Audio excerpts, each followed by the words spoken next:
Oh, hello, ladies and gentlemen. Thank you for joining us on this very special Saturday edition of Tearing It Up. This is something we really haven't done too much, a no agenda day. So what that basically means is that we will just take questions from the audience and we'll just talk casually and chill out and hang out. And you can really just be part of that conversation as much as you want to join in. So today we are joined by a few different guests coming and going. As usual, Vegan's late. I don't know where he is, so I know he's listed. Vegan, get in here. And hopefully my friend James Cox will reappear. I don't get a chance to get him on very often, but he seems to be having internet issues. I see him appearing and reappearing. But ladies and gentlemen, you are very probably familiar with the lovely Dana, who's all decked out today with her curly hair. and, Imagine. That's right. We talked about this before. We sent each other emails and we're like, let's both wear the natural on air. And that's what's up. So like I usually wash my hair. If you guys see my hair down like this, I just washed it probably about an hour ago. So now it's still drying, but in a day or so it will be a helmet size afro. But Dana, you've got curly hair. Look at that. I do, yes. I have crazy curly hair sometimes. Sometimes it's a little out of control. And sometimes it's a little frizzy too, and I can't stand that. Yeah, so, I know. How do you ladies deal with frizzy hair? Coconut oil. Yeah, oils. It's not afro-sheen? Just kind of like a little bit. You only need a little bit and just kind of down through the hair. But I don't have that problem normally because I have like no hair and it's very straight and fine. And well, I do have a problem with wind though. That's crazy. North Dakota. I lived there for 10 years. I don't think I had a good hair day one day. You went right from the car to and you kind of tried to hold it down because otherwise it was like, North Dakota wind. Oh, I forgot to do your introduction, ladies and gentlemen. Of course, Burma's late to the show. Burma is Libra. She likes long walks on the beach. And she likes men who aren't afraid to cry. So, you guys, welcome to the show. That's funny. Hello. Well, that was my salute to Airplane. I think that quote's out of there. Anyway, speaking of Airplane, probably one of my favorite movies of the 70s. What's y'all's favorite comedy of the 1970s? Laverne and Shirley. I used to love Laverne and Shirley and Happy Days, of course, and Love Boat and Fantasy Island. Fantasy Island's really not a comedy. Well, it kind of was. Supposed to be kind of magical and mysterious. And Gilligan's Island. That was a comedy. Yes. Oh, Gilligan's. That was a funny show. And Laverne and Shirley I just love that. Oh my goodness. Laverne and Shirley. I lived on a farm. I didn't get many channels, so whatever I got Well, I don't think anyone got many channels in the 70s. We didn't have very many channels. 3. I was like, 3, 6, and if the president came on, you were screwed. you went outside. You were like, oh my God, we're gonna miss Gilligan's Island. He's not. What's going to happen with the Harlem Globetrotters? The damn president's on. It's like, it's totally. You guys, did you have the was it ever your job in the house to deal with the rabbit ear antennas? Yes. Oh yes. Like I was like, I don't. And it would come in. It'd come in more. You would touch the antenna, and all of a sudden, it would fix it, and you'd have to stand there. My mom would make me stand there, hold that, and I would stand there, gullible enough, going, okay. That's how to do it. Yeah, like Lawrence Welk's on. You got to hold that thing. Did you guys ever notice that some people were better receivers at that than others? Did you ever notice that? If you had because there was 4 of us girls. Well, 2 of us. So like I was like a little bit better. I was, my sister would stand there. It wouldn't come in for her. What was your favorite TV show, Taryn? The 70s. I was more of a this is probably too adult, but I watched it. Was Three's Company. Oh yes, I remember. Yep. It was pretty adult. Yeah, my grandpa watched Three's Company with me. So a good portion. I was raised a lot by my grandfather, and whenever I would go over to his house, I would spend probably 5 nights a week over at my grandfather's. He would always watch the reruns of the 70s shows. So basically during the 70s and 80s, all I ever saw was 70s shows. I didn't know anything existed. Like everybody's like, well, how do you know all these shows? It's like I watched them all with my grandpa. But we used to watch, he loved Three's Company, and it was always that one about that crazy misunderstanding. That one's my favorite. They're all about the crazy misunderstanding. All right, never mind. That's That what joke might have happens been too when intellectual. that's what happens when 3 get in there. Yeah, that happens every time there's 3. And I remember, I was probably pretty young in elementary school, and I remember them talking about sex on air. And I asked my grandfather, I was like, "What is sex?" And his entire answer was, "It's something women bug you for all the time. Don't worry about it." That was my entire birds and the bees talk. Or it was something women bother you about. That's funny. Yeah, really, that is funny. Always don't worry about it. And it's funny because he was like, he was really healthy all the way up into his 80s. And as you age, the women-men ratio gets better and better since men die younger.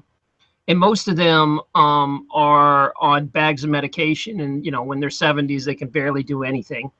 So, like, he's out 80 years old going dancing and stuff. So he was a hot commodity because he was healthy. He wasn't on a bunch of medication. And he took care of himself. And, like, at that point, you're talking about, like, at least, I would think, probably 10 to 1 of healthy women to men. And so he just got bugged by women nonstop. Like, he was this quiet little man that, was real nice. And so at that point, it was pretty interesting. So that was my entire sex education. Do you guys remember yours? Did you get the real talk or did you get the abbreviated 80s talk? My mom wouldn't talk about it. Oh, were you Catholic or something? No, she just didn't talk about it. It was none of my business. No, I didn't have a dad. I grew up with my mom and my aunt raised me, so I didn't have a dad. So I didn't really talk too much about it with anybody. Oh my goodness. I know. I had to learn on my own. I just know my dad was like, my dad was a Marine. So, and he was raising 4 girls. So that was very interesting in our household. And I was the oldest and I was definitely a tomboy and I drove my dad up the wall. Yeah, I mean, I feel bad for him. I'm surprised he didn't have a heart attack. Because the guys are hanging over, hanging around, and he's like, "They only want one thing." That's what my dad would say. 4 girls must be insane. Your poor dad probably just hid in his garage. No. He was a Marine at one time, but we broke that dude. We broke him. I mean, like, he's like soft and squishy now. We just have to like bat our eyes, and he's like, "What do you want?" Oh my gosh. But it's awesome though. My parents have been together for it's been 45 years this year. So I mean that's I think for the baby boom generation, that's huge. I think my grandpa gave me that talk about sex, which was literally like 1 sentence. And then later on, my dad, when we were about to start health, this is a time where they really didn't teach sex ed like it was new. And they would send letters home and be like, if you want your kid to be in sex ed, let us know. Or, and if you had the parent for the religious reason that would opt you out, you would end up going to the library for like a week, And my dad eventually came around and taught me about sex ed, and he did it. He's like, here, let's look at all he had was this Joy of Sex book, which was like a bunch of dirty hippies. I don't know if you remember it. I've seen that. Yep. I've seen that book. Super hairy. It looks like a bunch of gorillas mating. And, lovely. And that was my entire sex ed. Like I was like, and I reminded grow hair like that. Oh my God. I reminded my dad of that. And he was like, I don't remember doing it. I was like, Dad, I remember it. I mean, how could I forget? That was traumatizing. And it was such an ordeal for a teenage boy to get dirty magazines and stuff. Like to see a naked woman when you were young was a real big deal back then, because it wasn't like now where if you could get on your phone or internet, you can see more than you've ever wanted to know. I had a barn full of them. I had a barn full of naked magazines. We used to sneak those things. It was like a Playboy from 1968, Whoa, that's all I'm gonna say. Half of them were, the pages were mangled, and it was like, oh my God. My 4 other brothers had probably taken them to school, and they were discarded, and it was a big deal to get a hold of naked ladies.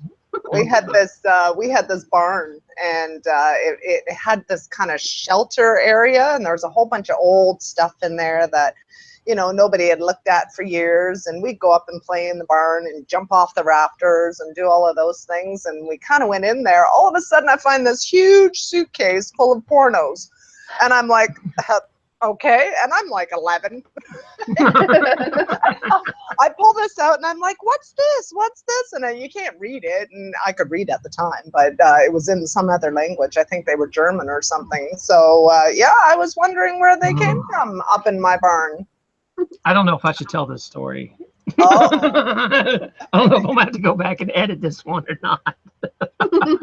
Oh, gosh. No. I don't know if I should do this. It was like my little story yesterday. There's no way I would tell that on air. Yeah, I'm really wrestling if I should tell this story or not. You can't do that. You can't drop the seed in the carrot and say, no, I'm sorry, I'm not going to tell you now. Oh, all right. It's one of the funnier stories that involves pornography, but let's just start. No, funnier. So he has more than one story that involves pornography. I'm not going to get graphic or anything. I'm not going to get graphic, but there was a time when cable was being they were competing with cable with satellite. It was in the real early 80s. We're talking like 82 or 83. And these dishes were like 10 feet high. You know, they were like these giant dishes.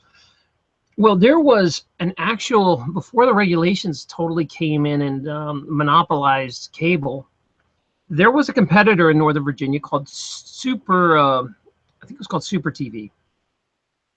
Super TV, and it was like a cable box, and my mom had dated a guy that worked for installing them. So he hooked us up and gave us all the free channels. What my mom didn't realize was if you really go up to the high channels, you know, you go through like 50 static channels, you got up to the top, you got all the naughty channels, and they were unscrambled all day long. Well, you can imagine we found that. The house. Yeah, we found that as kids, and we were like, oh my gosh. And my mom, you know, didn't understand how anything worked. And my dad at the time had saved up all this money and gotten a VCR. We were the first people on the block to have a VCR. They were like $1,300, which is probably like $5,000 in today's money. They were outrageously expensive to be able to tape TV. So he gets this VCR, and of course, nobody understands how to work it except the kids. Like, we understand how to record stuff and how to set timers. My brother's pretty smart and figures it out. So he takes these VCR tapes, and back in the day with VCR tapes, the VHS tapes, you could choose how much you wanted to stretch the quality. Like, you could lower the quality and get a 2-hour tape, or you could make the quality terrible and get 8 hours. So he would make the quality terrible and get 8 hours, put it in at night, hit it on record so it would come on automatically, and it would record dirty movies all night long. So we'd have like 8 hours of porno. And then in the morning, it would shut off, right? And my mom would never be the wiser to it. And so we would get this porno, and then we would like rush home before the parents came home from work, and there'd be like 20 kids in the house all sitting there trying to figure out, you know, and I'm talking like 5th and 6th grade, because we didn't know what this stuff was, you know. Anyway, so we would watch, you know, we'd watch dirty movies when we were young. And of course, you know, you give a kid the opportunity, they're going to watch it because they want to know what it is. And it in a way, it kind of ruined you. I would say. Because, yeah, you're like, why isn't the pizza guy having sex? You know, it's like, you can't, you know, like the normal. What's up with him coming to clean the pool, and what's going on? Yeah, why hasn't the pizza guy started getting undressed? I don't understand. We ordered pizza. You know, so it kind of ruins you the pizza service. And you're talking young. I'm like in 5th and 6th grade when this is going on. So the funny part of this story is my dad is all proud of the VCR. And there's a woman at work that works for him, and she's thinking about buying one. And he's like, yeah, why don't we go over at lunchtime and we'll look. I recorded some of the Olympics, and you guys can watch it. You see how it works. So he goes home, and he hits the tape that's in there, and all of a sudden it's porno. And of course, my dad is like a total creeper to invite this girl over. It's like, oh, look, there's porno on here. You know, like the girl's never going to believe. It's like one of his employees that he didn't do it. And so my dad is so embarrassed. And if you know my dad, he's like the nicest guy in the world. He was so embarrassed. Apologized to this woman, and thank God she kind of figured out what happened later. That it was, but my brother got suspended. I mean, he got grounded for like a year. He was in so much trouble. So funny. It was I so should be on an bad. episode of a TV show, I swear. It totally made my dad a creeper. Can you imagine what was running through her head at the time? Oh yeah, like he wanted to show her clips of the Olympics. Like, Sure, they were clips of some Olympics. It's a great story though. 20 years later, 40 yeah, I can laugh about it now. But, years oh later. my God, it was. He still is still embarrassed. He turns bright red if we talk about it. Oh. So funny though. Hey, That's awesome. Mike and Vegan, if you guys want on, I sent you links. Check your emails. I'll send it to you. Yeah, we had Mike. sex ed, but that wasn't until I think that was in high school, believe it or not, like maybe in like 9th grade. But they was for like everybody took it. I mean, maybe some people had to opted out of it if they were like a religion thing, but it was like everybody I knew was in the same class. It was kind of embarrassing, to be quite honest with you. Did you have were you guys mixed, or did you have it was women in one well, I class and men? think at first, like the talk of like your period and all that stuff, that was women, right? But then I think that when they talked, I'm pretty sure, I might be remembering it wrong. I could be, because it's been such a long time since then. Oh, we had a little plastic demonstration. That's when everybody was embarrassed. You had when the poor dolls? teachers standing up there, no, like just parts of it, like they were just just the bottom part. And it was just parts, and they clanged together because they were hard plastic. So they were. This is what happened. It was just mortifying. It really was. Like, I'll never have sex ever. I wonder if that's not what it was designed to do. I'm sure, just to deter you. That doesn't look like it feels good. What was everybody talking about? So is it different in Canada? Or are they just much more open about sexuality? Like here, the U.S. is strangely prude about it. You know, like, it's funny. You can actually get people to really talk about sex, and it's funny because when I'll sit around and I kind of, experiment a little bit sometimes, but I'll actually bring up topics like that, and you just see people like all of a sudden their auras just start vibrating, and everybody wants to talk about it. Nobody really wants to say too much, but everybody wants to talk about it. And it's like, okay, everybody's doing it, yet everybody's embarrassed about it. So why aren't we talking about it? What's the big deal? So Americans are mortified. Funny. Like I can't talk about it at all. I'm still horribly embarrassed about it, and I'm a doctor. Funny. Yeah, it's very strange. Yeah, no, I think it's pretty hilarious. And I'll ask people, their experience. Have you ever had a threesome? Have you ever had a threesome? Have you ever, oh yeah, for sure. And oh my God, I would be mortified if you ever asked me something like that. Well, it's funny because you know what? I got to tell you though, people feel compelled to tell me their deepest, darkest secrets, and I don't know if it's because I hold it all or I don't. There's no judgment. Do as you will, harm none, as long as you are agreeing adults and doing whatever you're doing. So I have no real judgment for what they do, but it's because I've asked so many people over the years if they've ever had a threesome, and every single person has said they'd never do it again. They say the experience was no good and they would never do it again. So I always find that interesting. So yeah, but anyway. I just ask because I'm curious. That's curious because they do have at Pork Fest and stuff. They examine different lifestyles. Yeah. One of the talks is about polyamory. There's some Liberty people that are into polyamory, and if you guys don't know what that is, it is where multiple people date at the same time, like, and you're just open and honest about it. So there's some people. There's a weird thing in our culture because. Some reason we're supposed to be one man, one woman. And that's drilled into us as children. But a lot of men aren't wired that way. Like, men are wired to want to have sex with. Yeah, and maybe some women aren't either, that they want to have multiple partners. And so they kind of buck the society norms and say, we're going to have an honest, open relationships. No one's going to sneak around and nobody's going to, hurt each other's feelings. We're going to say, okay, we're dating this person and everybody knows about it. And they somehow are mature enough to make it work. No, I've never done anything like that. I can't imagine that working for very long.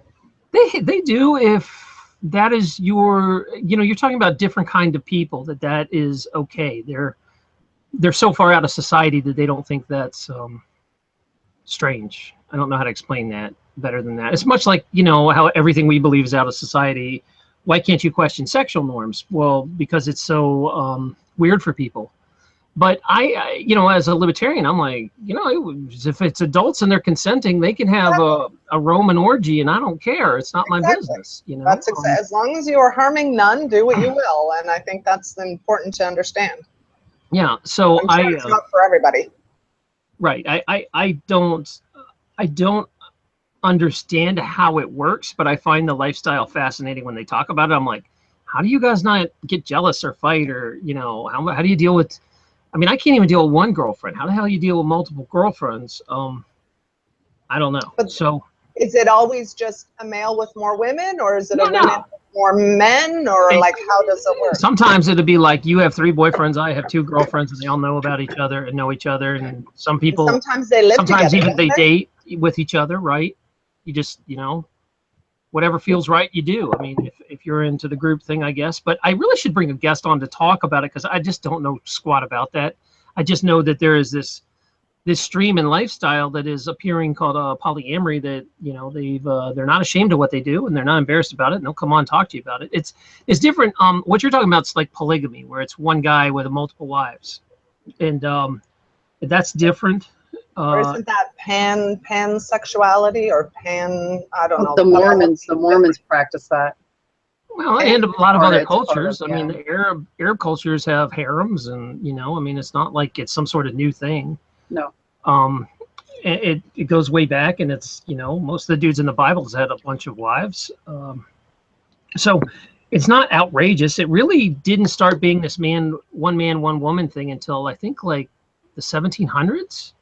Is where it started getting more and more popular. I think, if my history's right, it was some sort of pope that declared that there should be one man, one woman, and that's where it came from. I think that's what happened. So maybe someone in the chat room can straighten me out on that, but I don't know. I don't know. You're stronger in pairs, but I guess if you think about it, you're stronger in groups too. So I don't know. I don't know how I feel about it. It's certainly not something that I could live with. I know that it would just be more drama than I would care to. I would think. I don't know. I just don't have the mindset for it. I can't believe Vegan's missing this. He's in chat, but he's not. Come on, Vegan! Yeah, what's up, Vegan? Get your butt on here. He talks about sex more than anybody. It's a good topic. I just find it interesting. I got a side note real quick. Jessica Trick just came on to ask me, she says, I watched your chat on infertility, and you mentioned about needing an adjustment on your back to possibly help. I've had back surgery. Would a chiropractor still be able to help me? Yes, even if you've had bones fused down and you have rods in your back, there's still ways chiropractors can adjust you. Don't let someone be like, oh, you can't go to a chiropractor. They don't know what they're talking about, because all we do is adjust the technique, so it's different. And a lot of times, even if you have a spinal fusion, remember what I said about the bones above and below now have to do all the extra work? Well, if you don't want them to wear out and you have to get those fused 5 years later, you need to go to a chiropractor to keep those healthy. So as soon as you start removing, healthy joints and start locking them down, there's consequences on the rest of your spine. And if you want to minimize those, you need to go to a chiropractor. And they just adjust you different. They stay. They'll usually use an activator or something to try to go through the actual, to try to send an impulse into the nerve. Even though the bone's fused, you can still sometimes impulse the nerve. There's safe ways to do it, so don't be scared. Sorry about that. Apparently people want to still talk about polyamory. Sorry, going back, shifting topics. This is a free-for-all day. By the way, if you're late, this is a no agenda talk, so you guys can just pop any question you want, and we will shift gears and pick it up. We were talking earlier about, what were we talking about? We were talking about 70s TV shows, which launched into Three's Company, which launched into dirty porno secrets, and threesomes, and polyamory, and then back pain, which I guess threesomes can probably cause a lot of back pain if you're not careful. I think we need to document this. Oh yeah, it's being recorded. That's good. Yeah, that's great. That's funny. And that's how our minds work, ladies and gentlemen. Wow. Okay. Maybe we should. Was there any questions that? What about tantric love? Could you explain to people what tantric love is, or tantric? Tantric, it's all about the energy of the chakras, I guess. I don't know too much about it. I did run into, I guess she was a practitioner of Tantra, and it was more about connecting to your partner in the more, like actually sitting in front of each other and breathing breath into each other, and this amplifies all of the energy around you, and you just get more connected, and it's very exhilarating, and it's very meditative. Instead of just like getting into bed and getting at it and, you know, getting busy, you're actually merging with each other and understanding the experience of each other's souls, which I think a lot of times when you're really connected to somebody, you are merging with them. I mean, you're literally inside of them, you know, like literally. So how can you? I'm sorry about my dog. See, your dog's responding to it. So I don't know. I think it has something to do with the ultimate connection of your spiritual and sexual essence all in one. And you know, it'd be hard to find somebody who wants to practice that, because men are not so into sitting there breathing into each other's mouths. I'm sure a lot of them would rather just get to the goods. But that's the whole thing. From a woman's point of view, if you want to be a good lover, you have to connect with the woman. And I'm not talking like hours. Some women, you know, hours beforehand, whatever. But I'm just talking connect with her. You know. Right. Yes. Connect. Vegan's on, by the way. You have him like. Oh, is he muted? Oh, yeah. Here he is. Okay, I seen him pop up, so you're not paying attention. It's okay. I didn't want him to sit on that for 20 minutes. You know no, I appreciate you letting me know, because I'm watching the chat instead, and it always is. It's an interesting thing about. You know, it's like one of God's funny jokes that usually women need love in order to have sex, and men need sex to have love. So someone has to give. It's you know, we have opposite needs on that front. Well, I think to meet in the middle is the thing. To meet in the middle.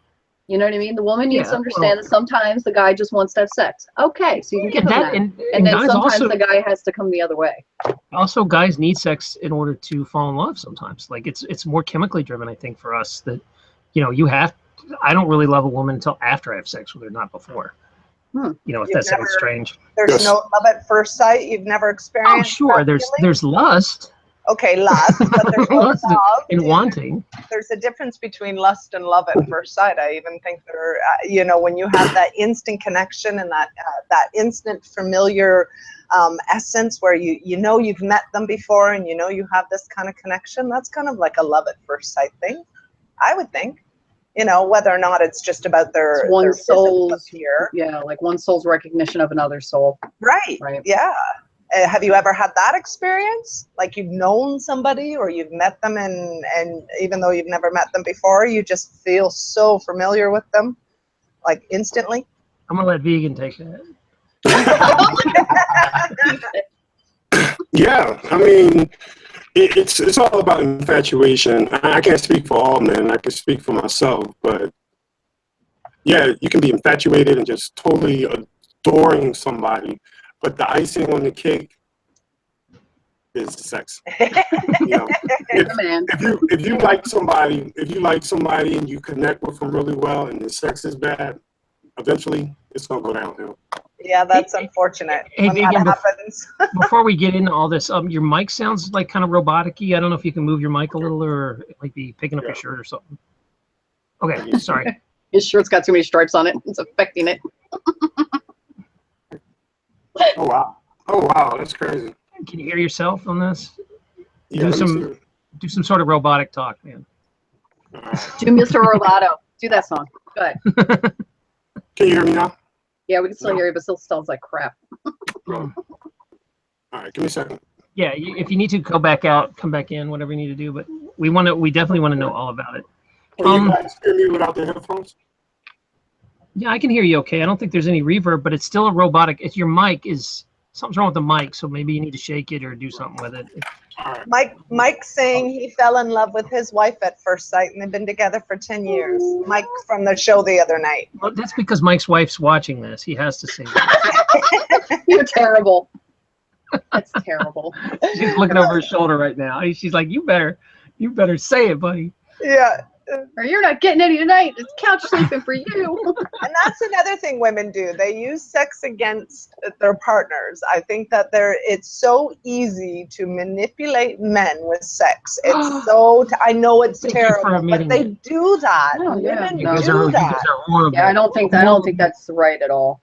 No, but you know what's funny? We do that. Is when you get older that reverses, Dana. Like when women start to get in their late 30s and 40s, when they really get into their sexual peak, men are going down. You can totally use that opposite. Reversal. Yeah, you can be like, no, baby, that's not happening until we go do this. You know, all of a sudden the tables turn and you get a taste of your own medicine. Well, I think that's true. Until you have some 20-year-old coming and hitting on you. Yeah, and I just look at them going, "What are you doing?" I'm like, old enough to be your mother. Oh my God! If you look good, Dana. It doesn't matter what age you are.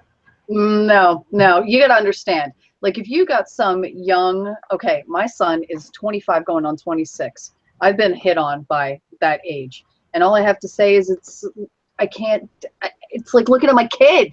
I can't do that. I mean, he might be hot, but you need to be this tall to ride this ride. Okay. And I don't take it as a compliment. I take it as young men who want older women absolutely know that the older women are going to want nothing from them other than a good time, so they can go in, have a good time, and leave, and they can wash their hands of it. And I mean, but, you know, I have to say though, there's a lot to be said for dating cougars. I dated a lot of women that were older than me, Why did you do that? And because one, I'm kind of an older soul. Like I don't have anything in common with younger women usually. I don't know what the hell to talk to them about, and I have no idea what they're talking about. So I'm already an older soul.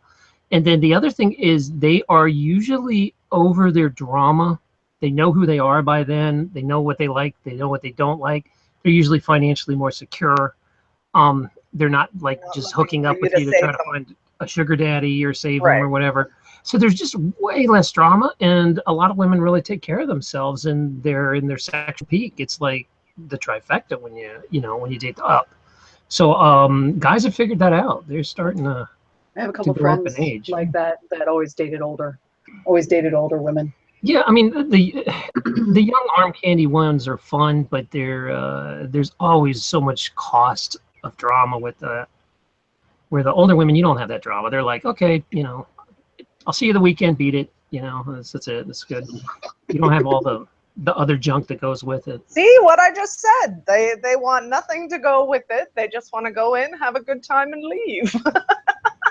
I mean, they have this and then I'm telling this poor guy who's sitting beside me, I'm like, you just want to come and have a good time and then just go and I'm looking at him going, time for you to grow up and find yourself a nice wife and have some kids. And he's just looking at me going, I just thought I'd come over and say hello. And I'm giving this poor kid a lecture. Don't be lame like that. I should have.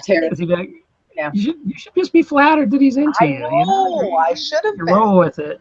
And you look young. I mean, I could see why your son's friends hit on you. You look good. Oh. You just Jess Trick says, I hated my husband when I first met him because he was so arrogant, but then he made me fall in love with him. Like I hated and loved him at first sight.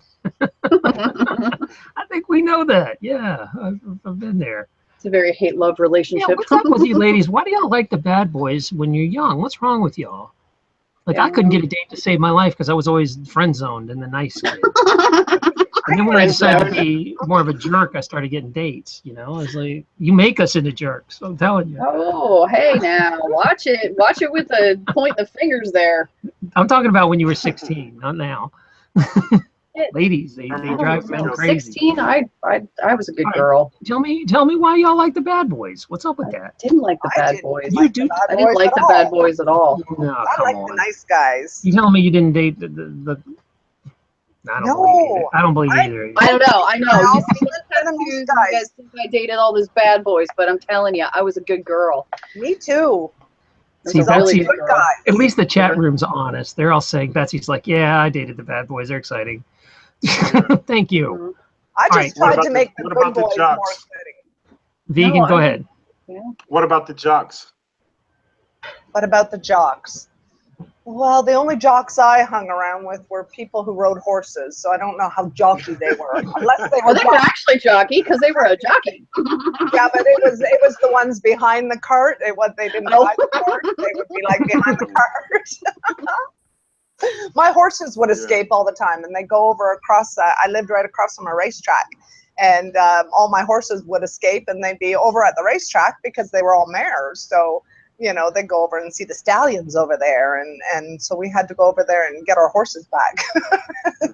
So that's. See, I was referring to the stallions walking around your school. Because I was a jock in high school and never had issues with girls ever. It was nice. Those were good times. Good times, yeah. Guys like me hated you. Although I was a jock, I still couldn't get any damn girlfriends. What's interesting, I think, is to point out what Dana was saying, is that I think back in the day, like at my grandfather's age, when we were more agrarian and most people lived on farms, little kids knew what sex was. Like, they saw it all day long on the farm, So I don't think it was such a mystery. Like now, I think we're doing a disservice almost that people try to keep children as young as they can for as long as they can. Like these kids are like 16 and 17 and their parents are still trying to keep them like little kids. I think it's kind of damaging that the U.S., I don't know how to say, emphasizes the population so much. They want to really keep young kids, where you see in other cultures and countries, man, a 12-year-old's got a job and he's out doing stuff, and they're like, no, he's going to miss his childhood if he has to have a job at 12.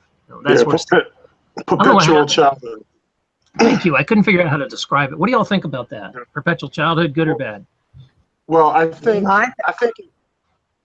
it goes beyond 15 and 16. I think a lot of parents are doing perpetual childhood deep into the 20s now. I agree. I think it's all about trying to maintain that mother, father, parent status instead of, you have adult children. I got kids. You even hear people referring to their adult children as kids.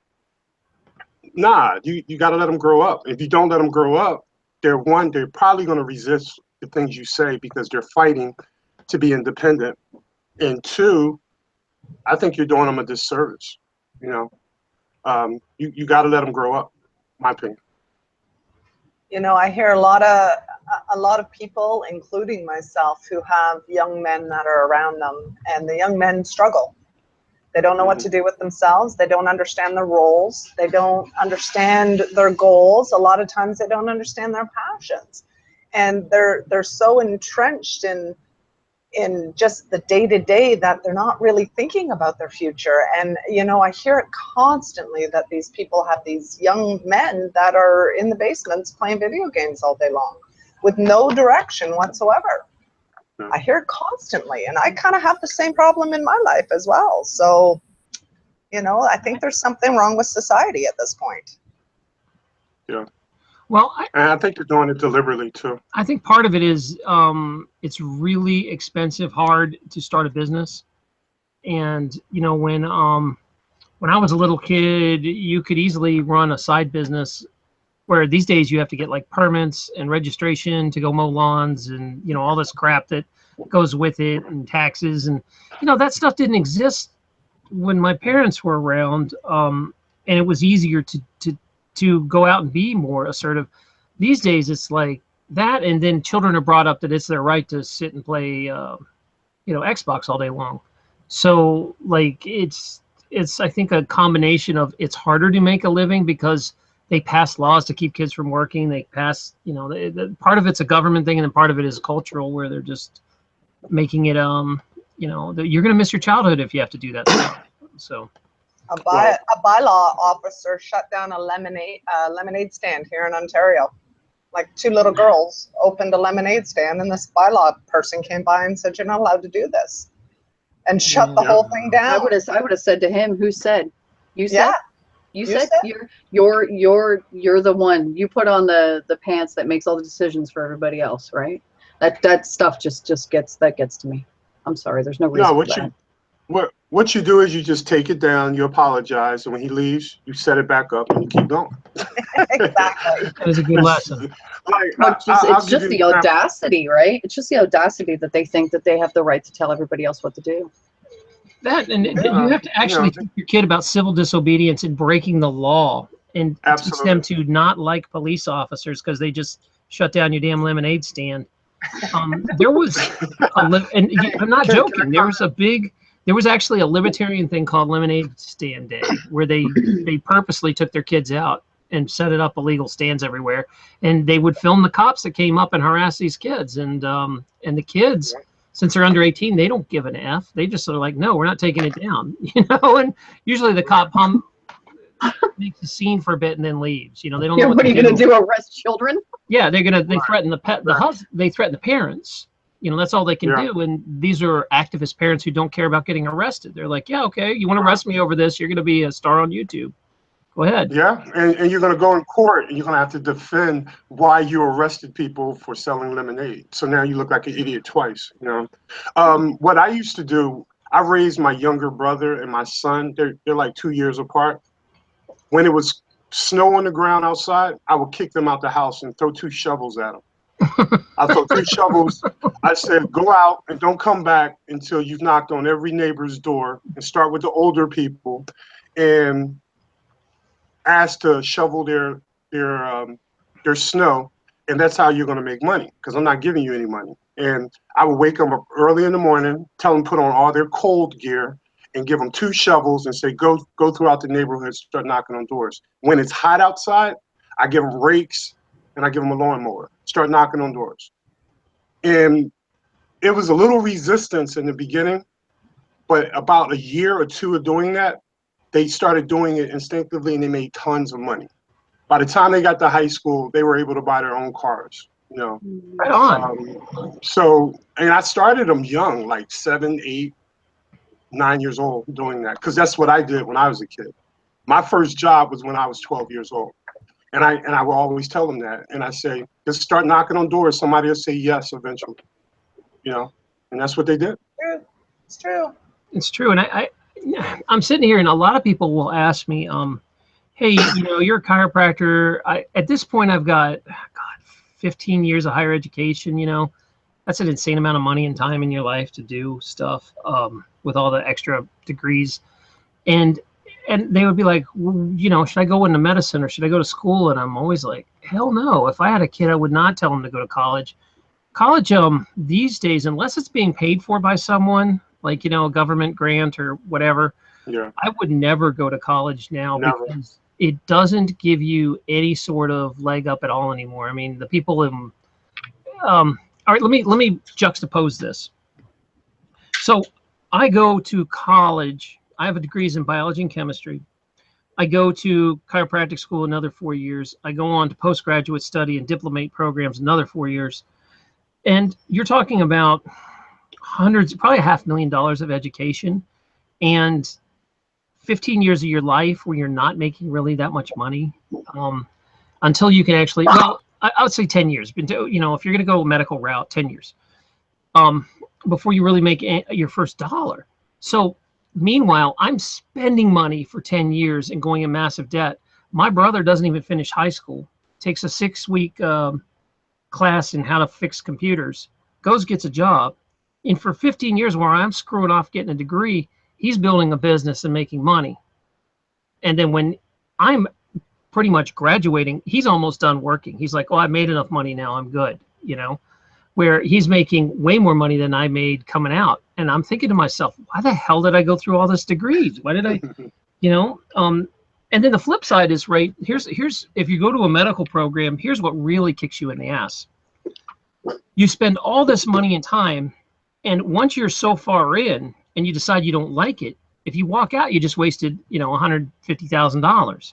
So you're trapped. You're like, well, I'm only 2 years away from finishing this damn degree. I'm just going to do it. And so you have these lawyers and doctors who go through it, and then they never practice one day in their life. They just get done and they're like, I just did it because I needed to. And so you don't really learn anything. And what I tell people is, especially with college, you're going to go to, if you just want that fun college experience, and I'm completely serious about this, go live and work at a college town. Go live and hang out with a college town and go party with the college kids, get in good with them, get a job and earn money while they're pissing away money and getting in debt. Right. Your life's going to be way better.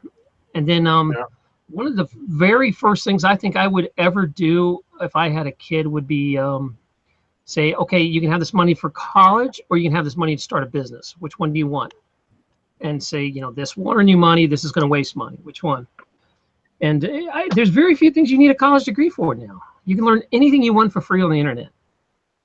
You know, I think I'm a pretty smart girl, but I have very limited education. In fact, I never really made it to high school. Although I was registered, I never seemed to make it through the front door.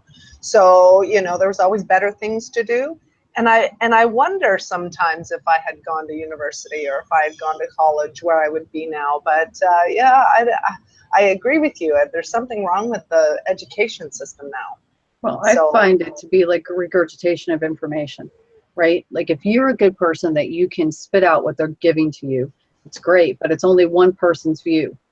If you're sitting in front of a teacher, it's just that teacher's view of whatever he read. Now that depends on, you know, his story and what he studied. But I just think that you'd be better to read books or get information on the net, and not to say that there aren't some teachers out there that are extraordinary, because there are. You know, there are some teachers that really touch people's lives, but yeah, for the most part, I'm glad I didn't go to college.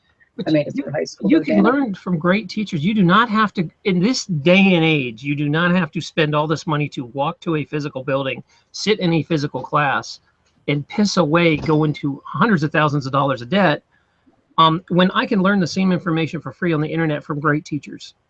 And I could ask questions in a chat room if I wanted for a penance. You know, you take an online class, it's like nothing compared to what a real class costs. Absolutely. So it's just such an archaic way to learn. And it's so revered in our culture of, you got to go to college. You know, they make so much more money, and no one ever says, well, how much more in debt are they? You know, that question never comes up. You're starting out your... You can't even get a job here in Ontario without your grade 12. Like, that's the minimum. So, yeah, but here's what the difference is. I'd be like, why do you want to work for someone? I would tell my kid, why don't you start a business? You know what? I know you're 15. You know a lot about video games. Here's $200 for your birthday. You're going to go sell video games at the flea market. And you're going to earn, you know, a couple $100 a week. And all of a sudden, once they learn they can do that, and you show them, start something simple like that. You can start a business for a couple $100. Take your kid to the flea market and teach them how to sell. You know, the most important skill you'll ever have is learning how to sell. And to me, all of a sudden, you talk about when a kid comes home with a pocket full of cash, how motivating all of a sudden they get. And they go, well, how many more games can I buy and sell there? You know, that sort of stuff. To me, it's not that hard to get a kid to start a business. Just find something you dig. Yeah, I'm just still trying to understand why people that earn the grades,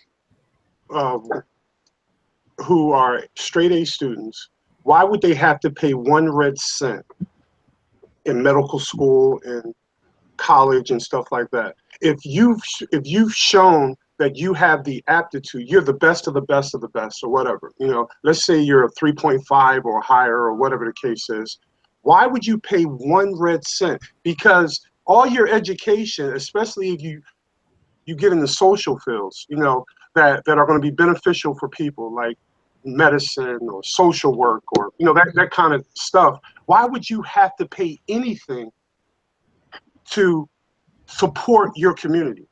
So that just creating that debt and creating that control system on people who are intelligent enough to learn this stuff is crazy to me. I understand why that's an option. you know, and I think it's all about control. They don't want the intelligence, or they don't want it to be easy for people to become professional who are going to service the community. You know, at least it seems that way to me. I mean, I just can't imagine. They make so much money in the process and regulations that, you know, everybody gets rich on these people. Right, and it's just crazy. It's crazy. You know, why would you force your most intelligent people to pay for their education? It makes no sense to me. Anybody to pay for education. Well, yeah. System, even going into adult education, should be free as well. Education in general should be free. What do we pay? What, 33% of our taxes every year? What are we paying for? Right. For bombs. For bombs. Yeah. For bombs. And for Right. guns. And raiding other countries. Yeah, you know, and again, it gets to the point of, why are we still focusing on this Prussian system of education developed in the 1800s when we have the internet now? There's no reason you need to go to a damn classroom. There's no reason it has to be godly expensive, and all that. So it's just, it blows me away that we still kind of have this old mindset of you got to go to college, and it's such a doomed path now. It really is. That I really advocate you don't send your kids to college. Go show them how to make some money and start a business. A friend of mine has, he's part of, I don't know, he's contracting for the government of Canada in regards to find manufacturers that they need, like tool and die, and they need all of the manufacturing jobs that should be filled. They can't find people to fill them. Everybody wants to go into computers, and everybody wants to go into that field. But there's nobody to make the stuff, you know, there's nobody to run the machines. So there's a big, huge campaign to get all of these apprentices out there. There's third world countries and robotics now. And, you know, if we really, the government would get out of the way and let all the, you know, stop trying to regulate everything, well, computers could do all the crap jobs people don't want to do. You know, I mean, we're getting to the point where we could take that out of the equation. Yeah. I don't want that to happen, Taryn. I don't want that to happen. You want people to have to do a manufacturing job? You know, I want to be able to have a happy medium. Maybe not for 45 hours a week, like maybe for 30 hours a week. We still need to do something. I will tell you that if you ever worked in a factory job, I mean, have you ever worked in a factory? No, I'm just putting it out there because I have. And I will tell you that that was one of the hardest jobs I've ever done. You're in, for me, I was in front of these ovens that are baking out at 300 and some odd degrees, and sometimes it's the middle of summer. You have no AC in there. You're cutting parts, and this is not, don't get me wrong, I was happy to have the job to make money, but at the same time, I do believe that if robotics can do those things, those type of jobs, that's really hard on people, man. You have tons of issues that come from that with like repetitive motion stuff, you know what I mean, like carpal tunnel and all kinds of stuff that happens to people. So, I mean, you get what I'm saying, Dana? I do. I absolutely do. But then I think, you know, if people were to choose to do not a job, they would become sedentary. And maybe not everybody. And I don't mean to class everybody in the same class, but, you know, this world is lazy, and people are generally lazy. So what would happen if we didn't have to get up and go to work? What would happen to us? Well, I think there's going to be that lull in time where a generation or so that's going to not, they're going to be like that. But then there are going to be people that are going to push down, and they're going to bring themselves up from there, and it's going to make people come into what they're really good at instead of what they have to do. Okay, yeah. Now that would be like vegan, right? Like vegan's going down this path that he loves. He's got so much passion, right? And he's doing really well, right? You're doing pretty well at doing what you're doing. So that's where everybody needs to be. Everybody needs to be there. I'm doing well at my job too, and I love the fact that I did this. Yeah, everyone should be vegan. Yeah, thanks for, because I had one day where I wasn't really thinking about it. Thanks, vegan. Thank you very much for bringing that right back to me. Yes. She said it. Too late. No take back. Damn it. No, I agree with you guys. I think the balance is, it's all about freedom. You know, and I don't want to give you the libertarian answer, but people should be free to choose to do what they want. That's the bottom line. And they take so much from us.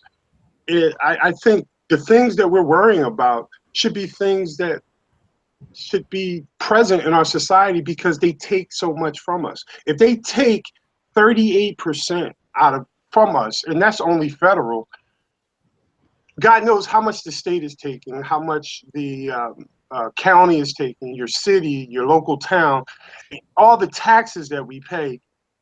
You should not have to worry about living. We're the only animal on this planet that pay to be here. Think about that for a second. I say that all the time. We're the only animal. Why do we gotta pay to be on this planet? You know, it just makes no sense. It's ridiculous. And it's illegal. If you free up people's being forced to survive, guess what? Now the mind can develop. Now you can grow, and you can gravitate to the things that are going to be more meaningful in your life, and it's going to be better for all of us if people did that. But I think we're so enslaved, and the bad part is most of us don't even know we're slaves. We think we're free. You know, I don't get it, guys. I don't get it. I mean, I do get it because I was that way for a long time, but I just snapped out of it. And it's like, I look at people and I'm like, oh my God, you're a zombie. You know, it's like The Walking Dead, you know. People got to wake up. Yeah, and Vegan, we live in an area, and you know as well as I do around this area. Pennsylvania. I've lived in five other states besides here. It is expensive to live here. We have so many taxes. We have a tax where we work, where we live, and these are just state taxes. You know, I mean, they tax us to death here. You know, it's a wonder that we don't have more homeless people around here. You know what I mean, with the way things are. Well, yeah, where I stand, it's mainly always a government fault, because the government grows and grows and grows every generation. It gets no time in history has government ever grown smaller. It always grows bigger and more controlling. And when it does that, it costs more and more. And if you compare our grandparents when they actually kept almost all their paycheck to us, if you really add up, you know, when I was making real money as a chiropractor, it was almost like 75% taxes if you added all the hidden taxes and everything, and the state taxes, and sales taxes, and you know, insurance taxes and licensing taxes and all that crap. It was ridiculous that I was taking anything home. You had to have a super accountant that would you know, bend the system to your will, and it gets to the point where people are like, well, why can't I stay home and raise my kid anymore? It's because of the damn taxes. You know, both parents have to work in order to pay, and we don't get anything out of it that we like. Like if I said to you, what's your favorite government program? You know, come on. There's no one's going to be like, oh, I really love welfare. You know, they're always going to say, well, it's crappy, but it's the best we got. Right. It's one of these things that we can just do such a better job, man. And there were some people in here saying, you know, how would you force people to work? You would force teachers to work or force doctors. No, I don't want to force anyone to work. Right. Don't do anything you don't want to do. What I'm trying to say is if you removed a lot of the mundane crap making people miserable from life, they could focus on creating and art and things that make them happy and stuff like we're doing. All four of us here work for ourselves. Right. For the most part. You know, I mean, I'm still doing working underneath somebody, but you know how the massage therapy. Yeah, but you could jump out and do your own thing if you wanted in any moment. So what I'm trying to say is that all four of us, that business, right? All four of us are business owners, and we understand that, you know, and that's not a solution either. Working for yourself is super tough. Yeah. To actually make a living at it. It's a tougher solution, but at least it's freedom, and we're happy about doing what we're doing. I'd rather live like this than any other way, I can tell you. Even when finances get a little tight and I think, oh, it's time to go back to work or what have you, there's just something happens where, you know, whatever, the universe speaks to me or I'm speaking to the universe, but it just ends up taking care of it. So that's it, Dana, right? Yep. You have to just trust in it. You have to trust in your path and trust in that river's going to take you to where you need to go. Absolutely. Burma, you're gonna need to bite the bullet at some point and quit your job to invest the time. You know what? This is how I started doing it. I had 5 days a week where I worked for a chiropractor. I was like, okay, plucked one day out for my clients, plucked another day out for my clients, right? So I was only working for the chiropractor 3 days, and I was about ready to pluck another one. And then money, people, situations happened, and that's where we are today. So I had to actually bring myself back to working another 2 days at the chiropractor. So it's unfortunate. It does happen. Don't be. I mean, I bartended to make ends meet. I did all kinds of stuff, you know. Oh, yeah. So don't I mean, it does man. happen. Yeah, you get It's not yourself like you out start there. a business and all of a sudden you have customers. It takes a lot of yeah. work. And that keeps you humble also. You know, it's nothing wrong with having the little side hustle job. You know, you have the little side hustle job to pay the bill, but your passion and your love is over here. I think we got to understand that when you invest all of yourself in a company, right, you're at the behest of the company. So if that company collapses or sells or something happens, you have no control. But when you have your business, if it succeeds, that's on you. If it fails, that's on you. It's like you're in control of your own destiny. You know, so it's one of those things where I encourage even people that have jobs, have a hustle on the side. Yep. Now, the legal term is a business on the side, but you know, have something that if you lost your job today, you would still be able to make some money doing something on your own. They say you should have sources of income. 5 sources of income from different areas, and you will not only be a millionaire. When one is sort of lagging, the others are taking over. So 5 sources of income, put them in place. You work like a dog for a while, but once they're all in place, then you just maintain them, and then you're off to go. I do oils on the side. I love essential oils. So I tell everybody all about my oils, and if they like them and they enjoy what the benefits are, they buy them. So a lot of times I get my oils for free. See, I get with mine, Dana, I mean, I'm definitely with my company with that, but I mean, it's passion, right? But I don't care to like be that person selling that to people. I mean, like if they want to use them, I'm more than happy to help them. But for me, that's not my thing. I don't really sell them though, Burma. I just say, "Here's what I use," and they go, "Oh, where do I get them from?" And I say, "Right here," and then I get points for it. So it's really that's nice. That's nice. Yeah, it's really anybody can do it though. That's it. Yeah. Yeah, you got to diversify. That's the secret to it. I mean, if you put all your focus and passion in one narrow view venture, and when that goes away, you feel like you're lost, you know. But diversify your portfolio. That's what the rich guys do, you know. They invested in multiple things, you know. And they focus on residual income. Like I have this.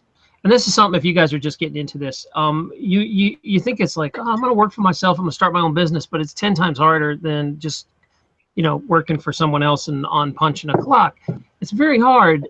And ultimately, you want to move into something like residual income, where I've tried to set my life up when I spend my time, I'm making money later on the same effort. So an example, as a chiropractor, when I adjust someone, the minute I stop adjusting, I'm done making money.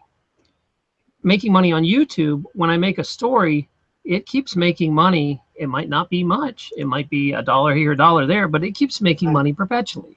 So you do enough things that keep making money perpetually. Like I wrote some books, you know, and there was a time in my life where the residual income was getting pretty nice, where I had some you know, at one time I had owned some homes and I was getting rent monies and stuff like that. And talk about mailbox money, where you just wake up and you get money no matter what.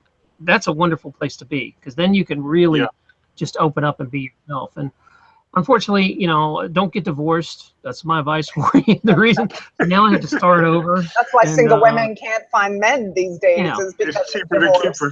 It really is. It's cheaper to keep her. And then and that's part of it, guys, because people will be like, you know, why are you a doctor and you're trying to get donations? And it's like, because I'm a divorced doctor. You know, I had to start over from nothing. So at this point, I'm trying to build residual income with things like writing books, or nobody reads anymore, so the writing books don't really sell. But the videos seem to be. To read your books to people, you can, because I like listening to books when I'm driving, because I drive a lot. So audiobooks. Audiobooks. So, and you got a great voice, so why not just? I've got audiobooks up for free on YouTube. You can go on my list. They're up there. I'm even reading some of them. Yeah, some of them, most of them I read. Oh, really? But they don't make any money though, compared to like a good video. And I don't know. Nobody seems to. I don't know what it is, man. Like, because I was making money as an author in 2008 and 9, and then everyone started writing books and self-publishing, and it kind of hurt the numbers a good bit. And then after that, it got to the point where it was like it was a cost-benefit ratio of, do I want to spend 6 months of my life writing a novel, and then make, gamble, because you're gambling that some of my novels I've only made a few $100s on, and then others you made thousands. It just depends on if it's going to be good or not. So it's a risky way to live, writing. But the residual part's nice because every month, even though it might not make much, maybe a book makes $50 for you a month or $100 a month, and that part's nice. So my advice is to look at businesses that produce residual. You're usually not going to make much money on them, but you will make money every month on them, and eventually you'll make way more money. So in other words, you might not make $100 now, you only might make $1 a month, but after 100 months, you've come out ahead. So it's one of those deals, that residual income. And I would say real estate's probably the easiest way to do residual income, to get started in that, but it also is a pain in the ass and has its own issues. You're on call 24/7 when you're in real estate. That just doesn't seem so great to me. You can do that. But there's not a problem every day in real estate. I mean, no. And if you get the right tenant, you're good. It's all about and it's all about preparing for it too. Because when I do my rent with my tenants, their rent is put in an escrow for repairs. So I know a lot of guys that have properties and rent out properties, they don't put any escrow aside. They're just constantly putting that money. So when a big issue happens, now they feel like they got to spend their own money, but I already have money allocated just for repairs. Stuff like that. It's a good tactic to do. And the money that I'm putting in escrow is collecting interest. So if a tenant doesn't have any significant repairs throughout that year, I'm compounding funds that are in escrow. So it's smart. A little tactic that I use that works for me. We could come on and do a real estate show one day, because at one time I was making pretty good money. But then again, don't get divorced. Yeah. It's cheaper to keep her. You got to keep her, man. Waffles is here. Oops, sorry. He's not watching. After Waffles. Well, hopefully he's unmuting now. Can you hear me? I met Mr. Waffles. Yeah, and speaking of a guy that has some hustle going on here, Captain Waffles always got a side hustle. What's going on? I'm good. Can you hear me? Yeah, hear you fine. Great. Yeah, I don't know anything about taxes, so.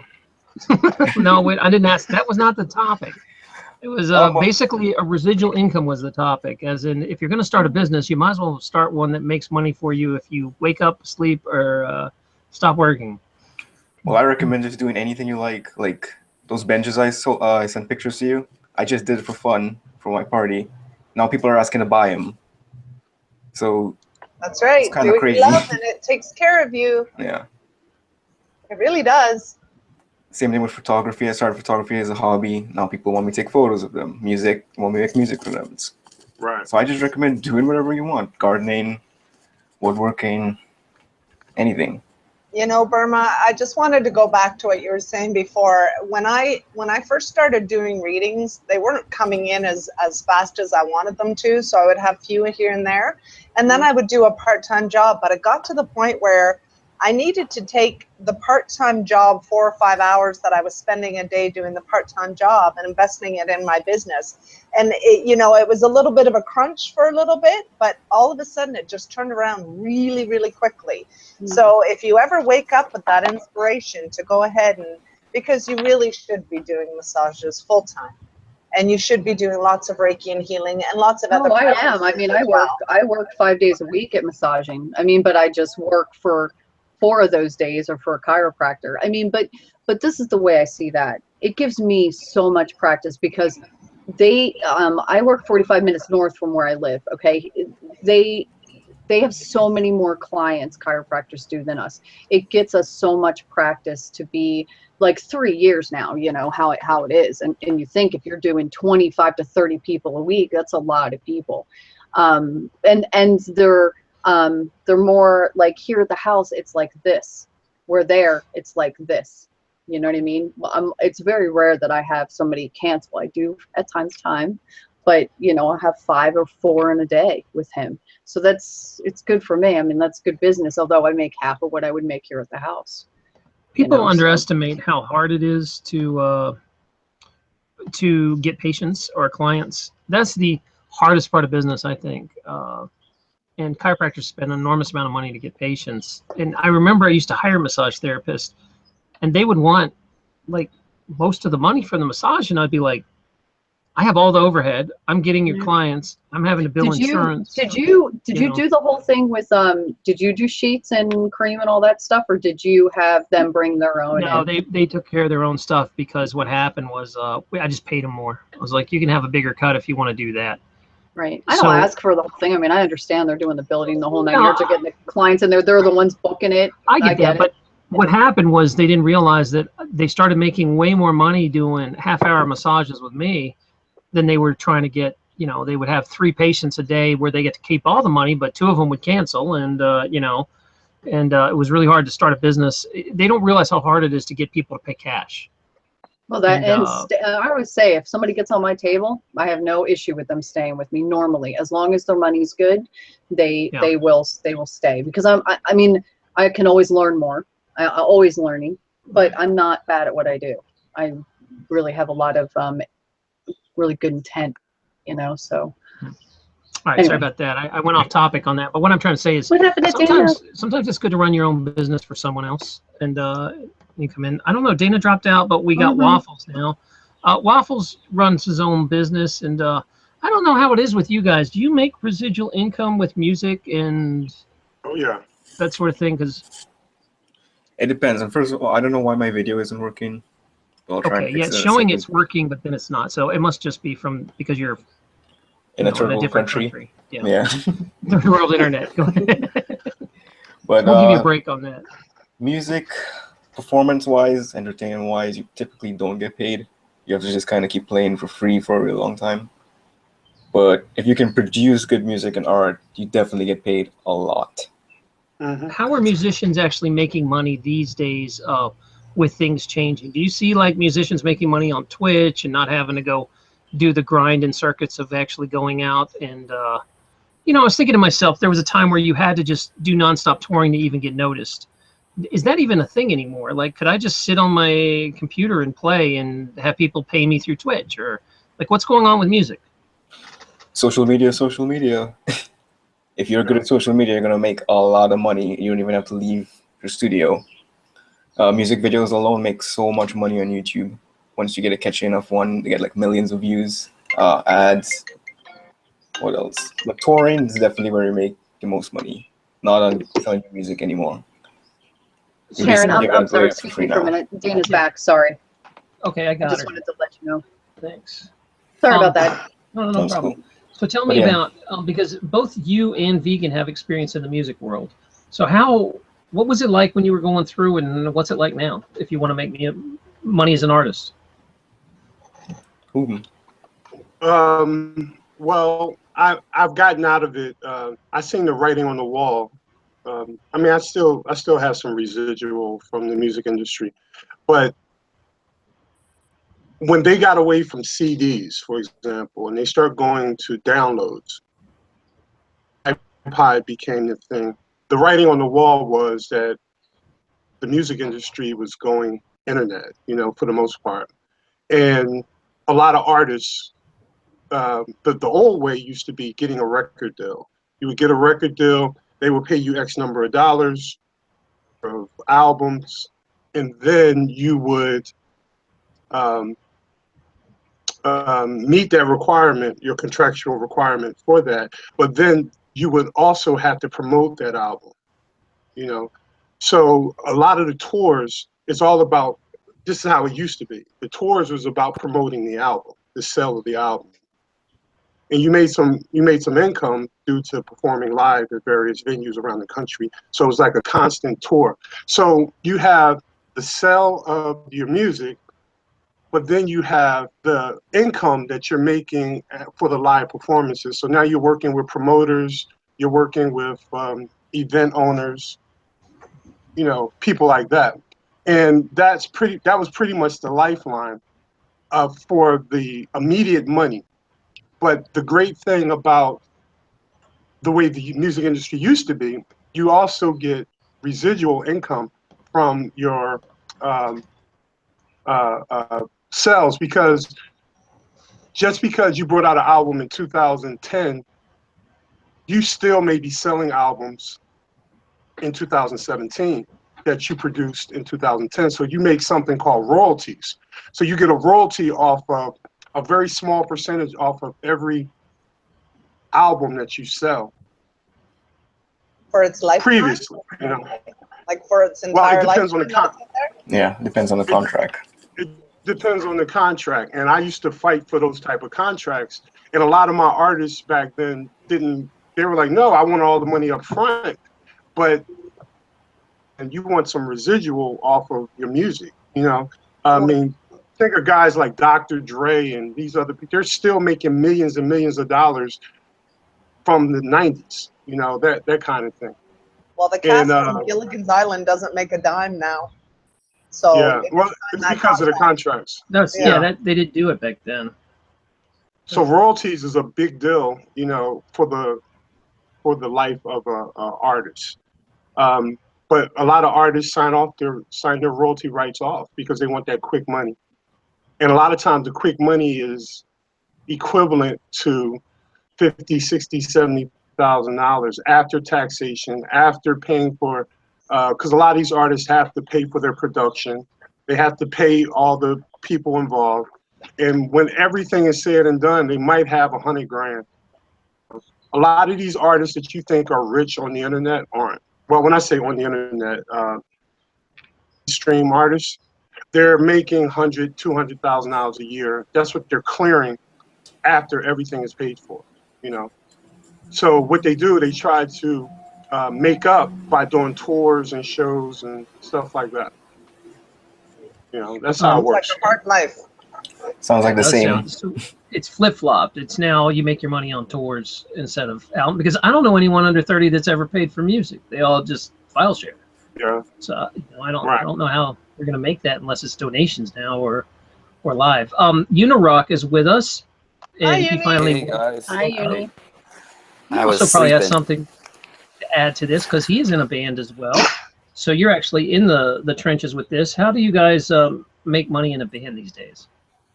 Okay, well, I'll talk about my band that was bigger, that we did really a lot of. Am I coming through okay, Doc? Yeah, you're sounding great. Okay. Yeah, so I was in a band called the Rhythm Stitches in Ohio, and we played like maybe 2 or 3 times a week, and we'd get paid for gigs. We started to record in the studio. I would think for about 2 or 3 months, and we got pretty much got like an album out. But you know, I've played in bands like seriously from like the age of like 15 up until 24, and then maybe 28 until 30, and then I took a little bit of a break. And really, we were really good, man. Like if you listen to our music, it was really good stuff. But I'm going to tell you, you can't really make money doing it unless you're willing to play out shows at bars or wherever else, you know, every single opportunity you can, and do that for years until you get picked up on a label. And we did do some, like one of my bands, yeah, it was No, it wasn't Rhythm Stitch. One of my bands did talk to a label, and we were going to sign and all that good stuff. And we met with them a few times, but you know, and then the other part of it is inter-band politics. One of my band members started smoking a lot of marijuana, which I didn't care about. I mean, I didn't mind that, but he was smoking so much of it that he couldn't learn a new song or really perform correctly when we do live shows.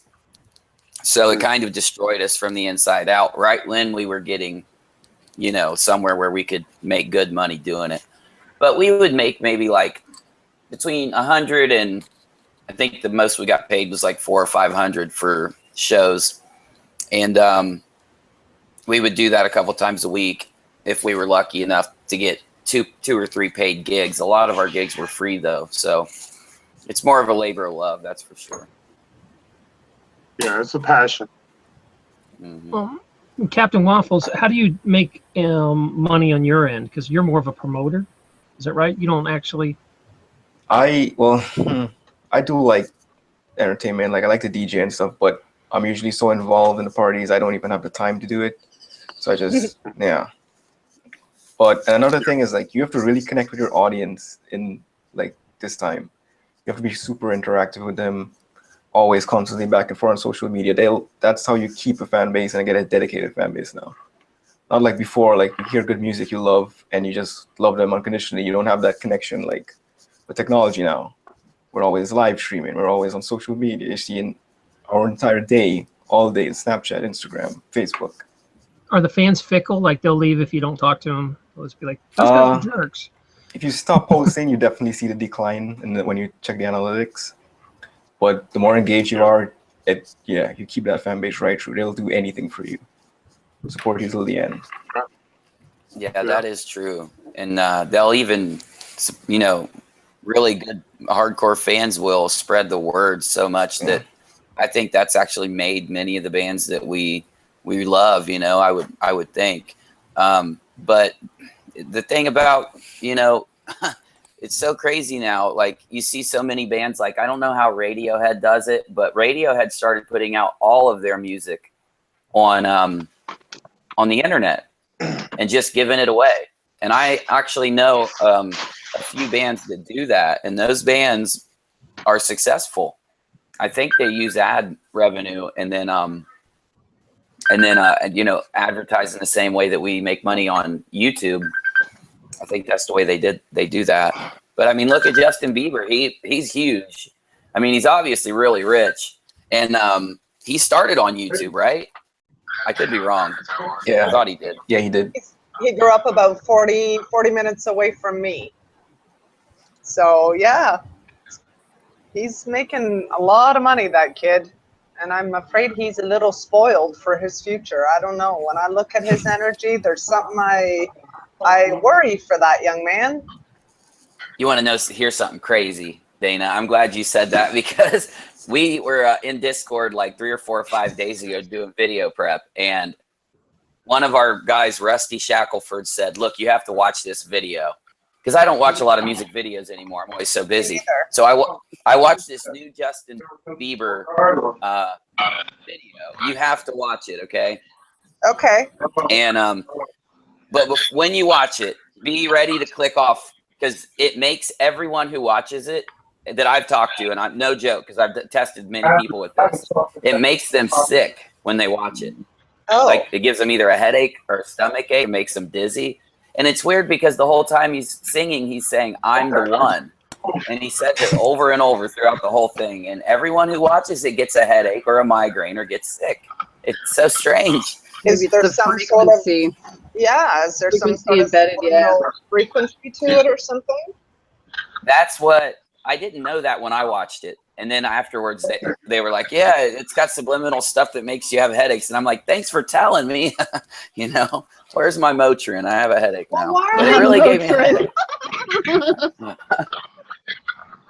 Huh.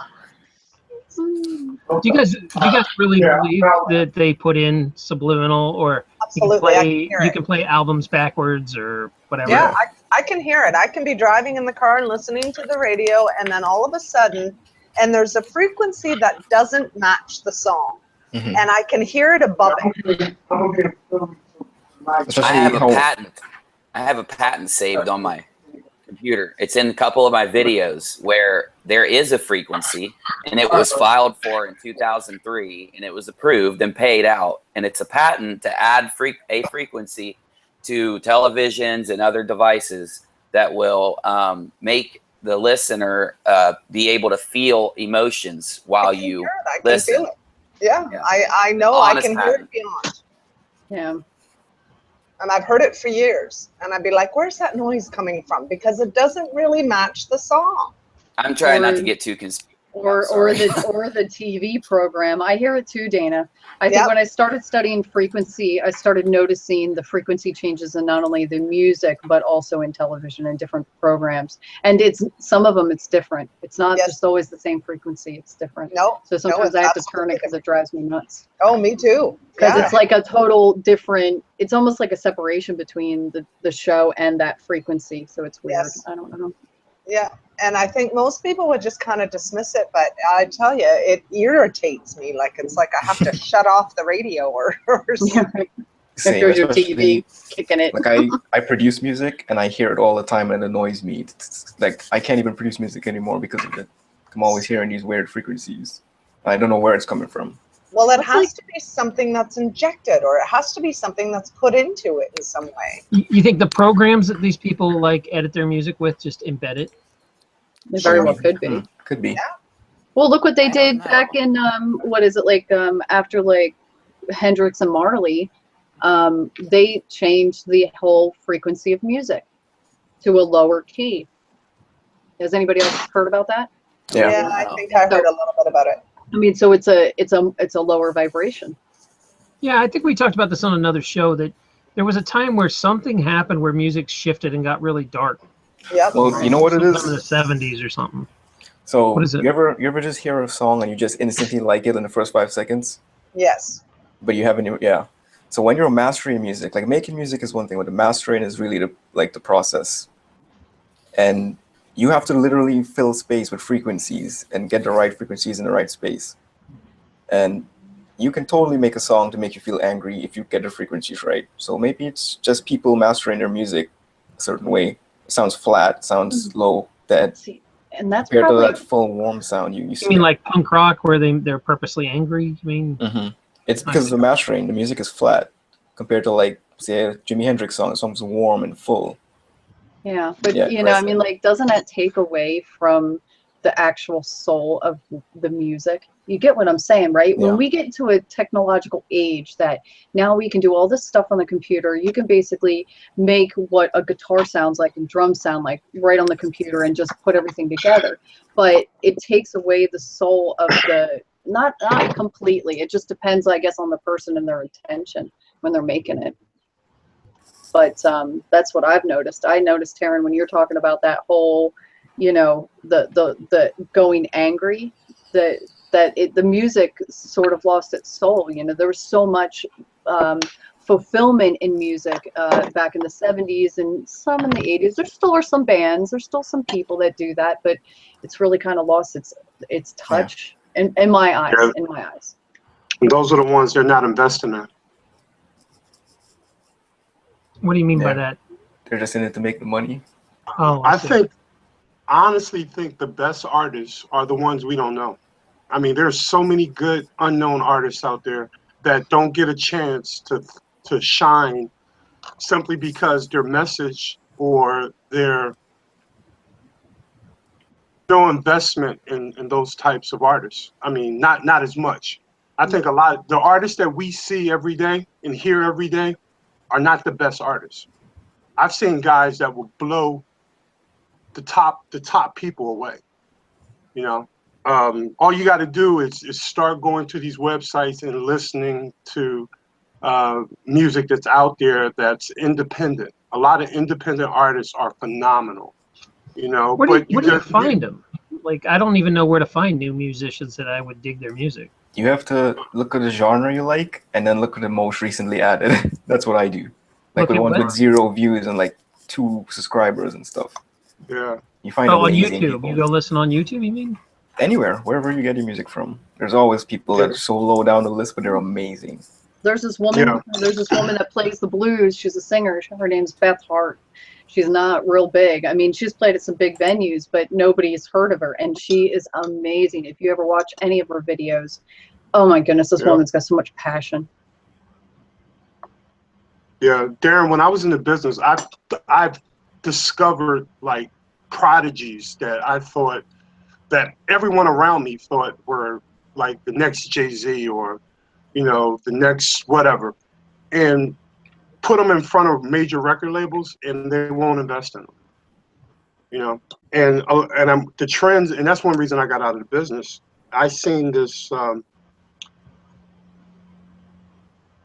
promotion of gangster rap over conscientious rap, you know, and I didn't just deal with rap artists. I dealt with R&B singers, and I had 1 or 2 rock bands in my time. And it's like they don't want quality music anymore. And I'm not saying all the music is of no quality, but a lot of it is dumbed down. A lot of it doesn't have any meaning to it. That's why it's constantly, you'll hear a song today, and 6 months from now, you'll never even remember it. It'll be like it never existed. There's not much music that sticks to you anymore. They also use a pattern. They use a pattern now to make hits. Like there's a formula you can use, guaranteed you can make a #1 hit today. Right. Yeah, they did all this brain research, and they found out that people really don't want to hear new stuff. They want to hear stuff that already sounds a lot like what they know. That like the new stuff kind of jars you on a neurological level. And the way they get you to like new stuff is to sandwich it between stuff you already like. Like when Outbreak did that Hey Ya song, there was like all these computer models, and they said this song should be a huge hit, and it bombed. And then what they had to do was sandwich it in between songs people liked, and then eventually it took off. But they had to like manufacture people liking a new sound. It was really interesting that they have these computer programs now that tell you what the audience response will be to your song. There's a program you can put your lyrics into, and it will draw a geometric pattern. And if it's geometric, you have a #1 song on your hands. Yeah, I've seen it. So what they do, you have to have like an even number of words. You know, some songs, like you'll have the same chorus, but the verse might be 1 line longer or 1 line shorter than the previous verse. It has to be equal. So if you fold the song in half, the choruses line up, and it's #1. So you're telling for me some I reason. could be a star? Yeah. Like I could do this on my own, and I could be a star. It's like it's a pattern. It's a pattern that gets stuck in your head.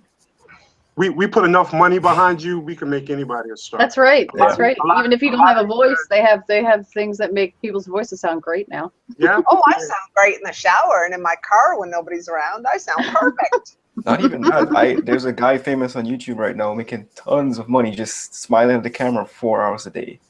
Oh, I've seen that guy. What is that about? I don't know. He does the camera in the same position. All his thumbnails are amazing because it's smiles. like in line. Yeah, he just smiles for like 4 hours. Yeah. I don't know if that's such a bad idea. I don't know if I would do it though. Yeah, but I've seen that guy. I don't have the stamina for that. There's some comments. I think we would need some mushrooms. We should all be then. I think. Now I bet that would be a really popular channel just to have people trip on air and just I think that would people would watch that. Cool. I would totally be on that. Yeah, I think people would do I'd that do it channel. too. There's probably some sort of version of pot YouTube or drug YouTube, whatever. There are a couple of guys that test like every drug on YouTube. Yeah, I've seen them too. Yeah. But you don't know if it's real. You don't know if they're really doing it or not. They document it so well. It's real. Oh, okay. It is real. Pat on the back. Really good at acting. Pat on the back in the comments is saying that she worked as an EMT, and they used to pick up people that played video gamers who seizured out and were affected by the frequencies all the time. So I guess I mean I remember the whole Pokemon thing, but I didn't know it was that common that she's like, oh yeah. There are warnings now in video games. Yeah, for people that have seizures because of it's also the lights and the sound. Flashy. And they're more immersive, I guess. I think even I think it was Atari and Nintendo had that warning that came out. Maybe it was the Nintendo that came out with that warning. My dad's But like, you can't play it, it'll give you seizures. Is that why so many people are addicted to video games, though? Does it have something to do with the frequency? Is there something to do with that? I really have think no that idea. it happens to do with people getting away from their real life. They need an escape of some sort, and instead of them going inside, I mean, don't get me wrong, some people love playing video games, but I'm talking to ones that like get into it and never get out of it. Well, there's kind of there's thing. a lot of they take the same science that gambling has developed over the last 40 years, gambling science, and they put it in video games. If you'll notice, all video games work the same way, and it's the same way the slot machines work or anything else, where you can level up your character easily in the beginning, and then it gets harder and harder and harder, and then you have to start paying money and putting a lot more work into the high levels. So they make it super easy in the beginning, so you'll start to get addicted to the reward cycle, and then they make you work really hard to get a reward later on. And they all do it. They all use the same pattern, and it's no accident. They've studied this stuff to death. It's all competitive now, also. You're talking that they spend $50 billion developing a game now. You know that shit is in those games. You know they have. Yeah, when you put that kind of money where it's more than the major blockbusters, and video games make way more than movies now. Way more. Yeah, faster too. Well, there's something wrong with this. If you've been in a casino, it's all video games now. That's true. It's everything's a video game. All you got to do, because I've done some work with the casinos in the last couple of years, and I was shocked because I don't like casinos. I think it's just mind control times 10. But I was walking through the casino, and I thought I was walking through an arcade. Everything looked like video games. Everything was literally a video game. And Taryn is right.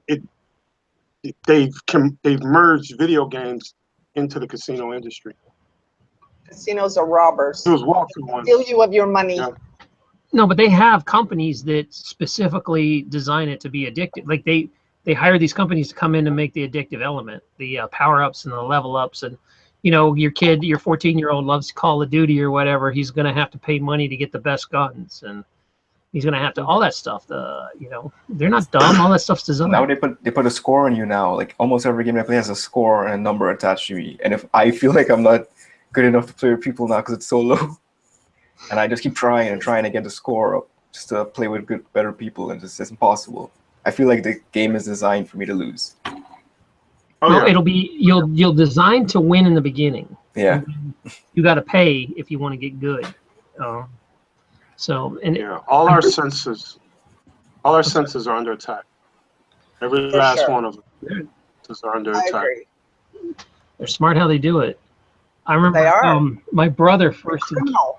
Well, this goes back a few years, because my brother came to me one time and was talking about when freeware first started getting developed. And if you guys don't know what freeware is, it is like, say you have a kid and they're searching around for the app store and there's free games, and you get this free game, and my brother's kid bought a Smurf game, and he came up to my brother in tears and was like, "My Smurfs are gonna die. I need to buy 100 Smurf berries, or they're going to die." They killed the Smurfs off in the game if you didn't feed them these Smurf berries. And it was like traumatizing for a 6-year-old to kill off Smurfs. And my brother was like, "This is the dirtiest game I've ever seen," where they just like, if you don't pay money to feed these Smurfs, they die. And now they've ramped that stuff up. That I don't think I'd ever let my kid play a free game. They're all like addicting cash machines now. Well, I know my son kept adding some free game on the computer, and it kept giving me viruses. And it would cost me money to get this virus out from these live video games.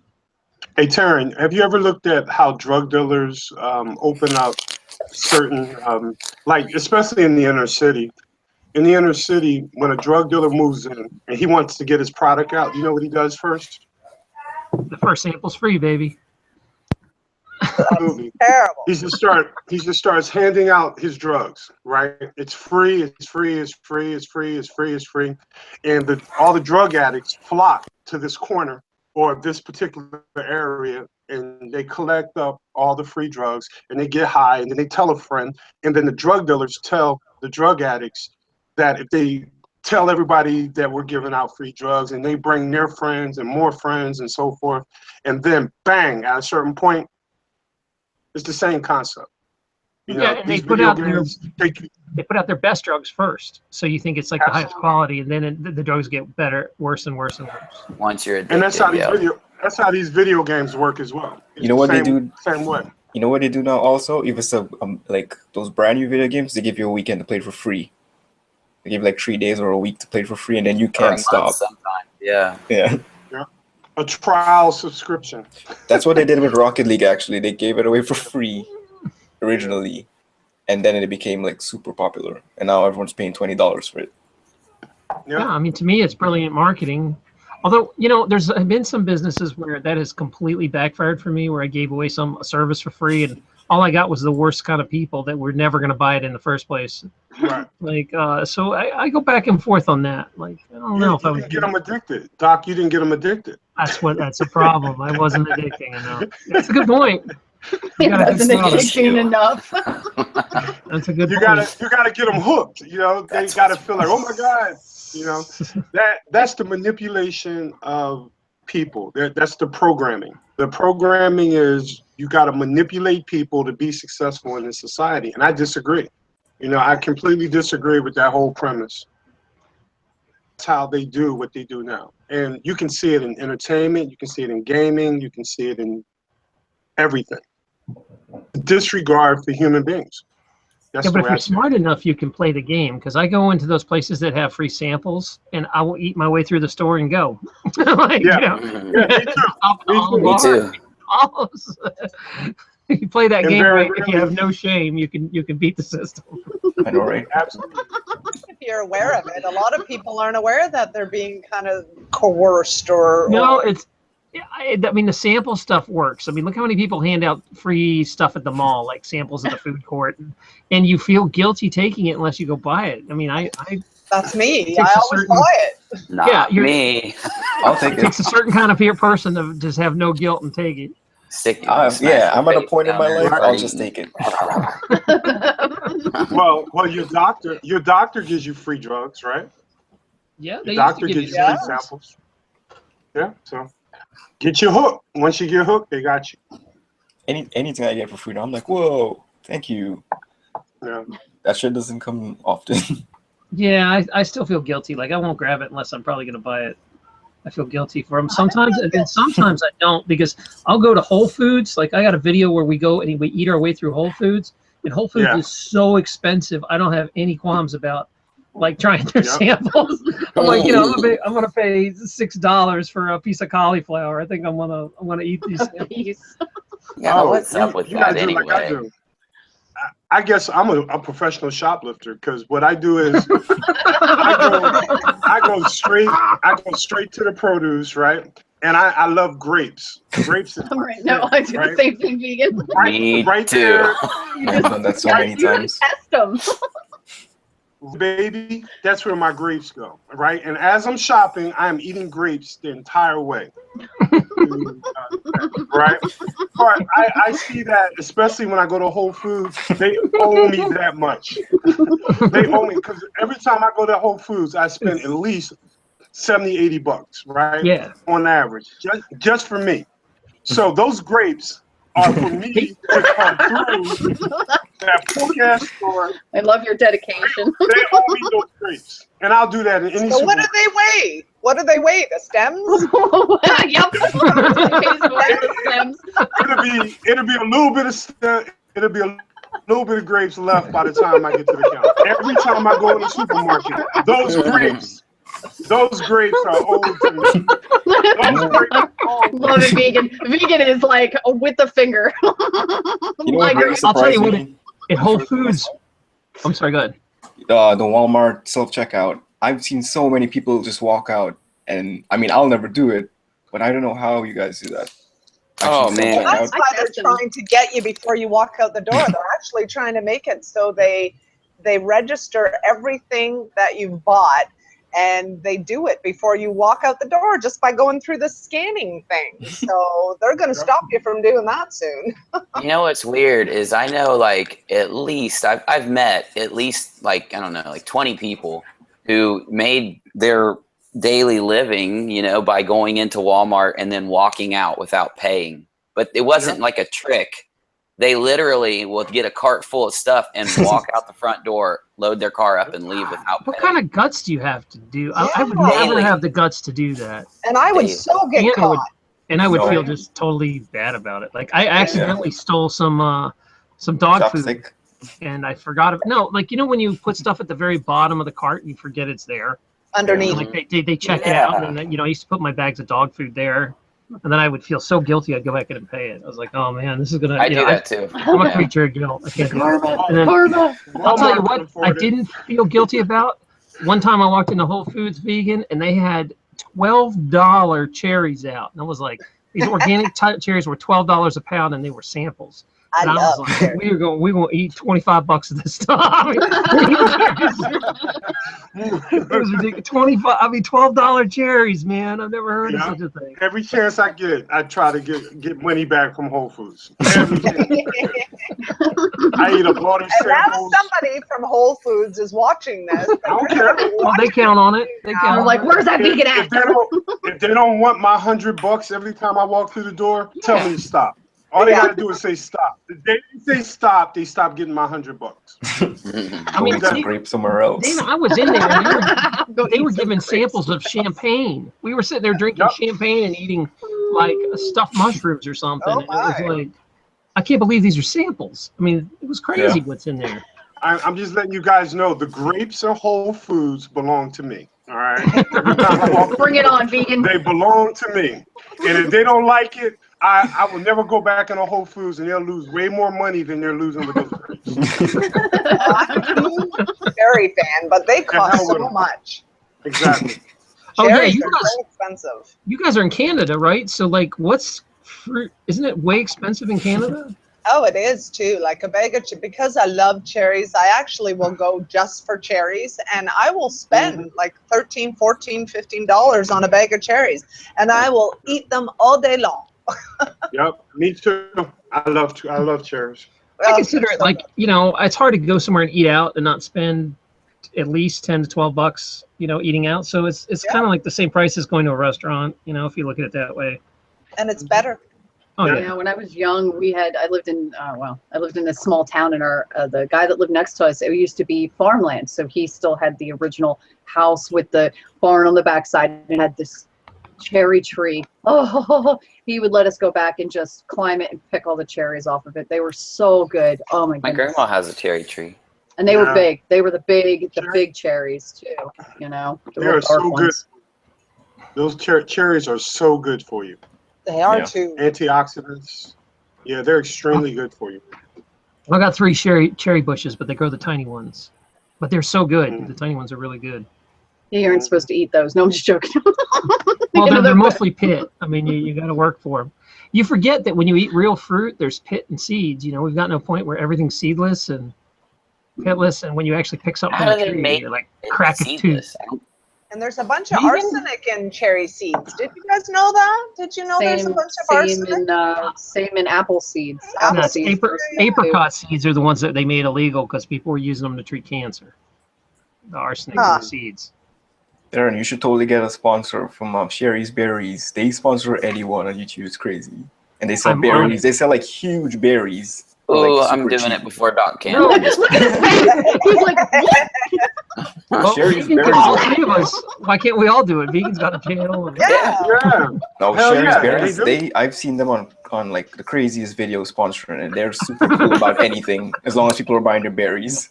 all right, we'll talk to them. And all they, I wonder how all they you gotta get it. give I've me never is gotten a berries for lunch. sponsor.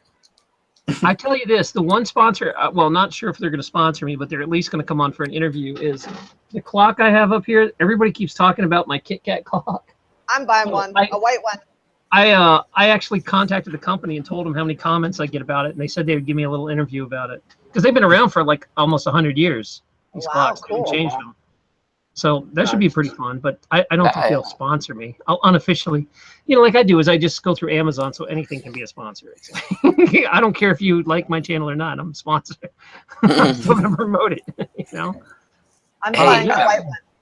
I've got a request. I need I've never done this. I never really ask for subscribers that often, but I need 1 subscriber today because my number is at 911. It's been at 911 for like 7 hours, and it's kind of creeping me out. So if anyone out there wants to give me one subscriber, so Yeah, guys, Oh, what about if I go and 9/11. unsubscribe?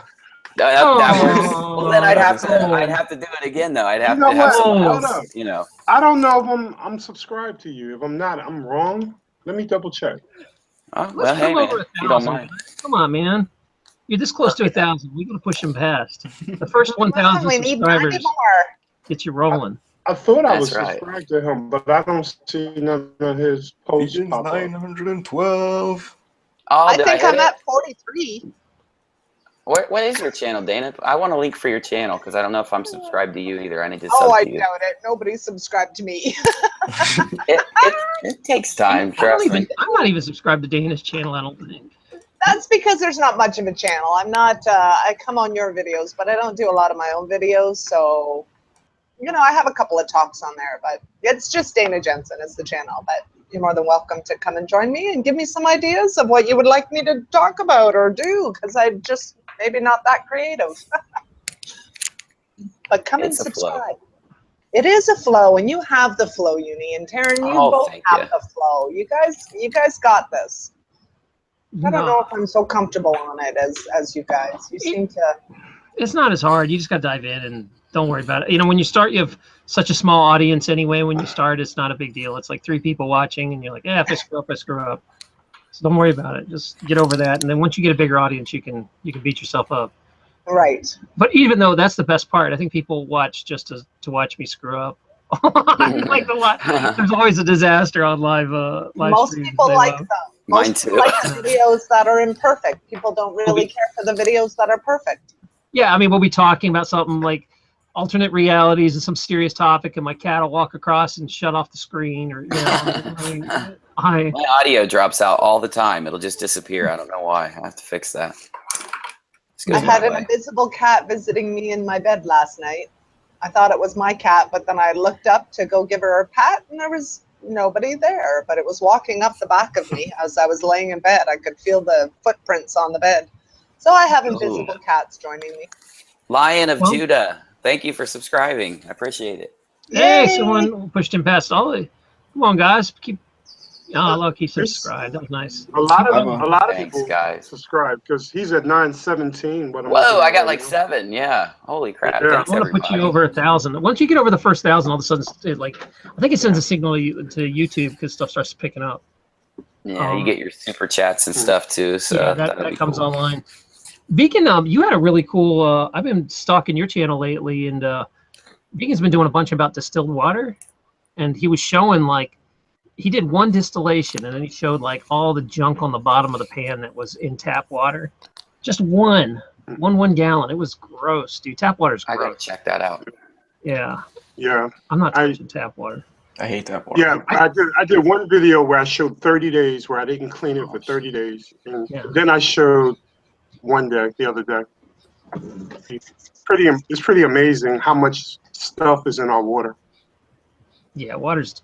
Ugh. Yeah, but if you think about it, you know, I mean, you got people in third world countries that are drinking water they live on this stuff. I'm not saying they're highly healthy, but I am saying that we can live on less. Do you understand what I mean? I'm not talking about all the additives that we're putting into chlorine and fluoride and that stuff. I'm just talking about the heavy metals that are in our water.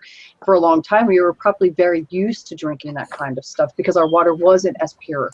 You know what I mean? Especially if you're doing well and stuff like that, right?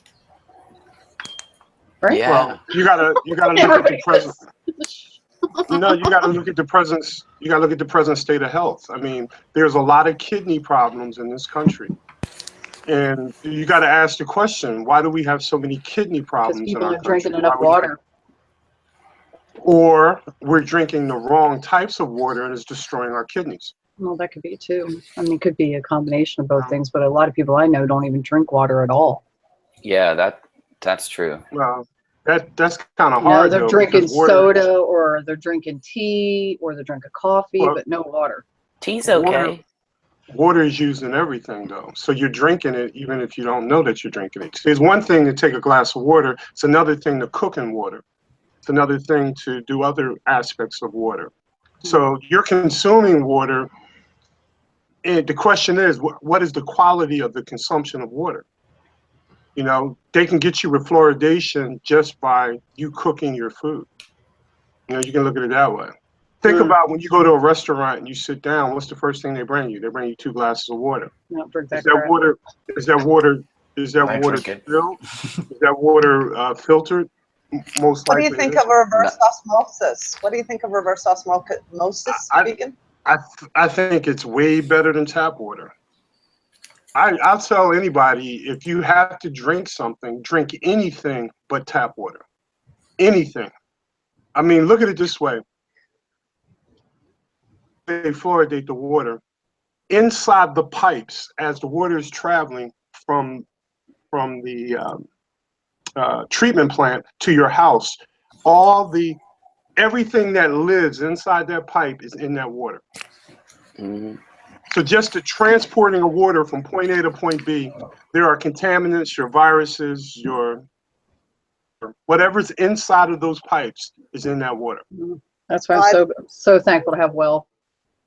I tell you, I sat with a group of men who work at the water treatment plant here in Kitchener, and I asked them, I said, would you drink the water? And they're bouncing around. Oh, it goes through so many treatment filters and so on and so forth, and they're bouncing around and they're not answering the question. And I said, but would you drink the water? And every single one of them went, no.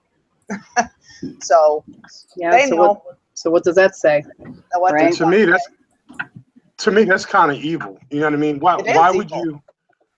would you do something to a water supply, see how it's done, give it to other people, but not consume it yourself?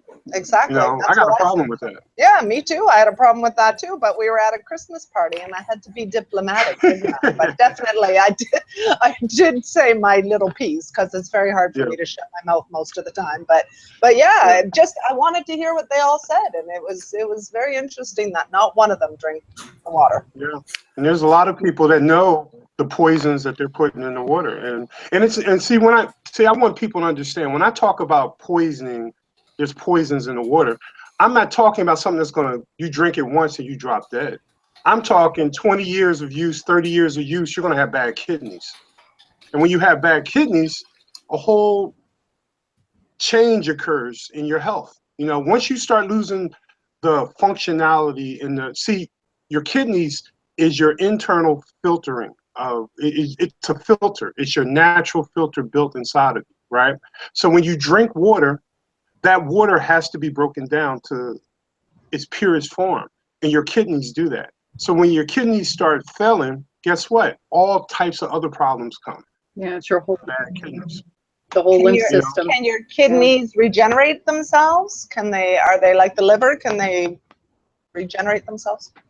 I believe so. Doc, I'm sure Doc has an opinion about this, but I'll say absolutely, but you got to stop the damaging of the kidneys.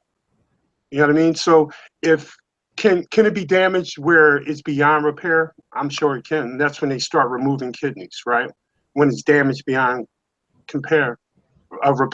But you got to think about it. If something is attacked, and I think tap water attacks our kidneys, you have to cut that off. You have to cut off what's attacking it.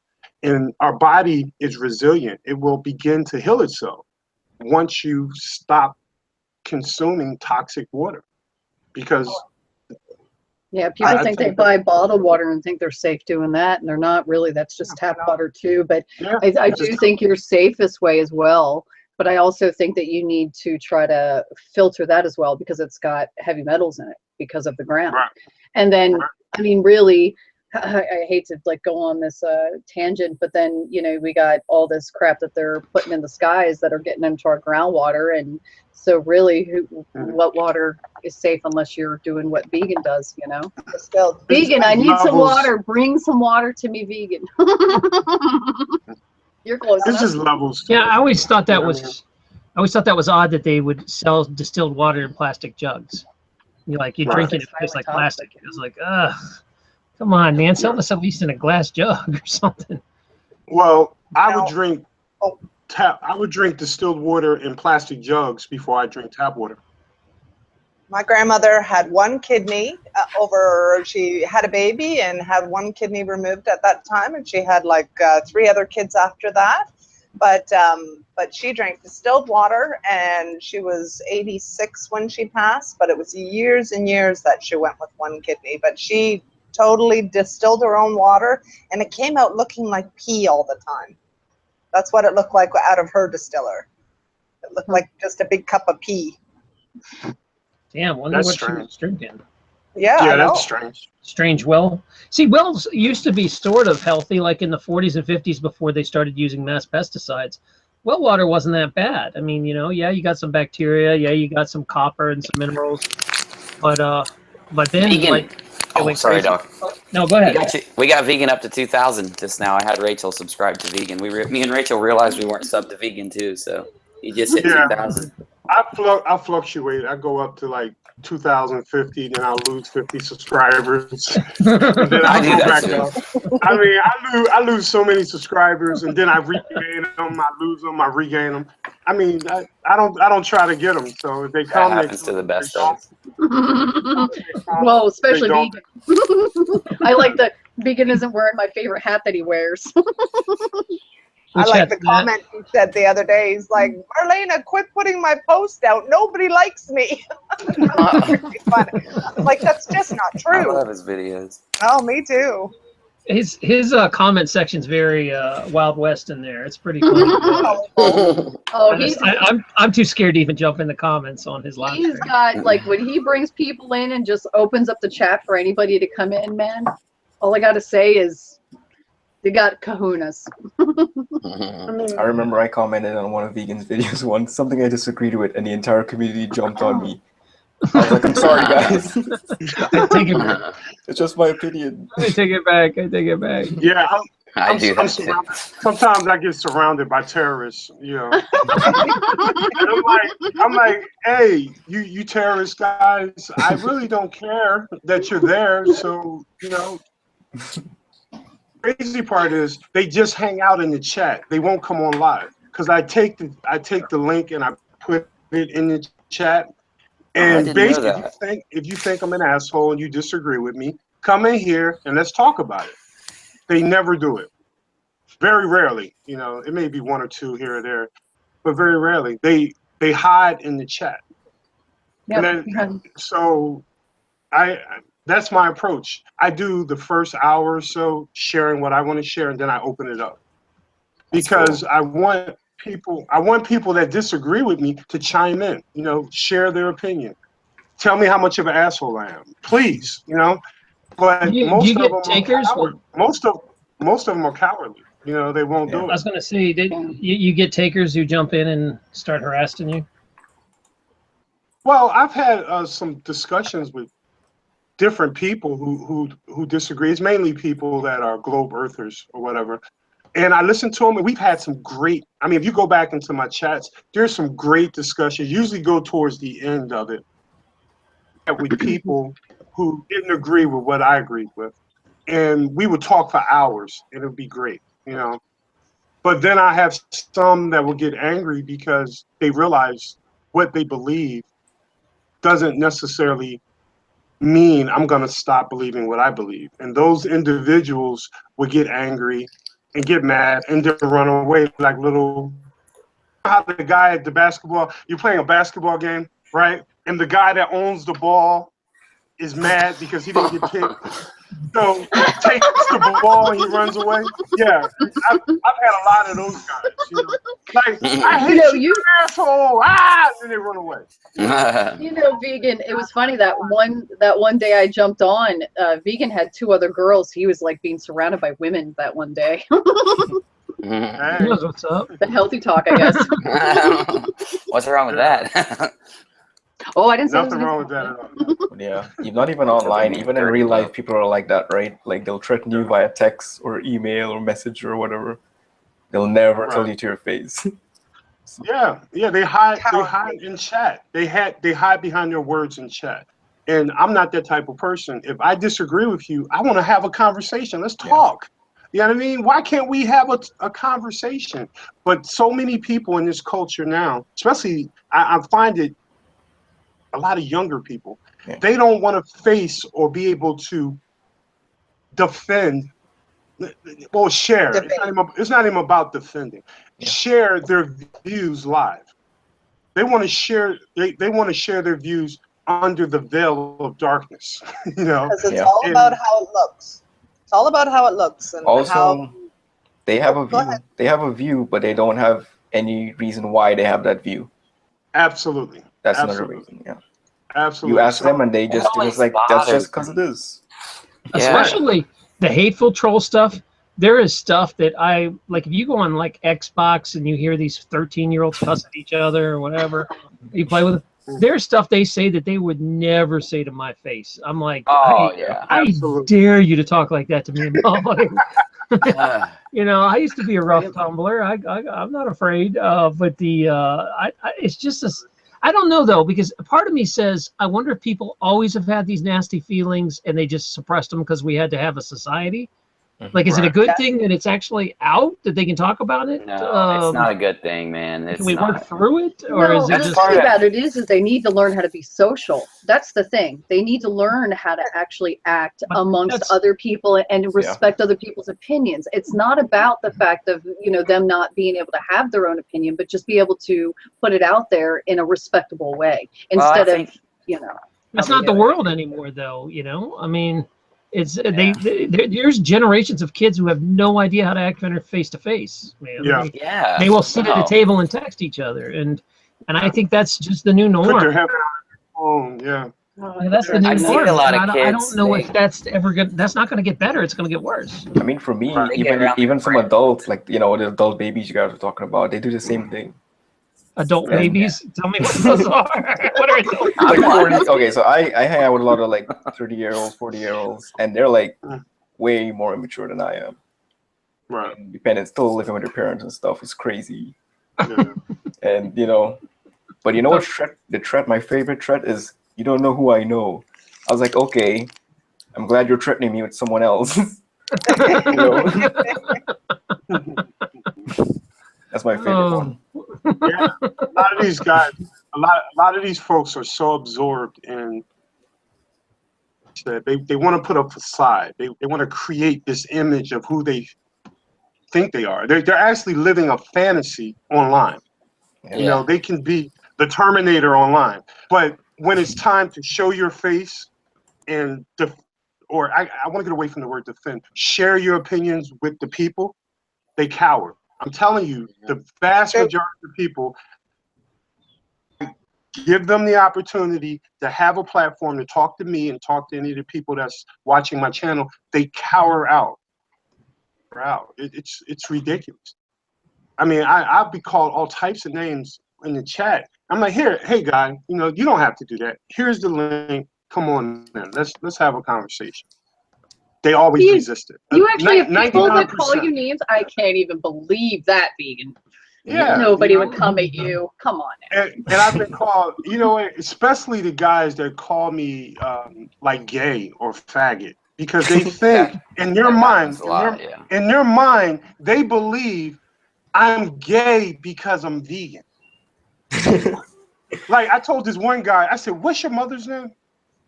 And he was like, "Why are you asking me about my mother's name?" I said, "Because I probably know her." I've been with so many women, I probably know your mom. So will you stop assuming I like men? I don't like men. I can't believe you're admitting that, vegan.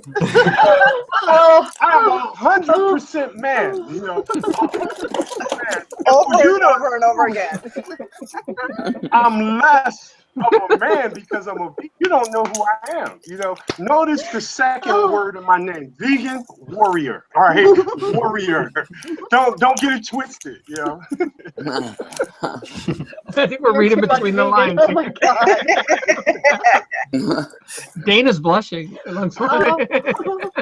Oh, vegan. Wait, I mean, a lot of these. Well, vegan. I have to say that I never got that vibe. So you know what I mean? Like, no, I get what he's saying, because there's sometimes that there's definitely some vegans that are very feminine, and they. Oh they, yeah. Oh yeah. It's a stereotype, though. And so it's it's a still stereotype. Oh, no, just like anything else. No. Oh, It's for true. sure. There's a lot of gay vegans, gay men vegans. Don't get me wrong.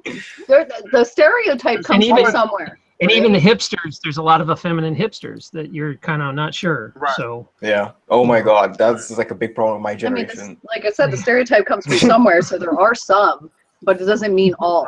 Like, Almost, like yeah. that'd be like saying that all truck driver females look the same. No, they don't. Right. Like They don't. hello, you know what I mean? Like, we don't all look the same. We don't all look like, some of them are very masculine. do they all have Right. tattoos? I don't know. The last I 2 years. definitely do.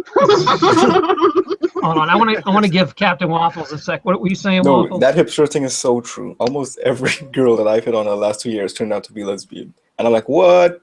Yeah. I just can't tell the difference. And then I got a guy friends that I made friends with turned out to like they were gay and it liked me. I didn't even know. So weird. Like this generational thing is crazy. Like being a millennial is so weird. I'll stay in my Yeah. house. It's like they blurred the lines. The line is blurred, And I'm old school. I'm 48 years old, so it's like there's no blurring of my line. It's obvious. I mean, I will always be an obvious male.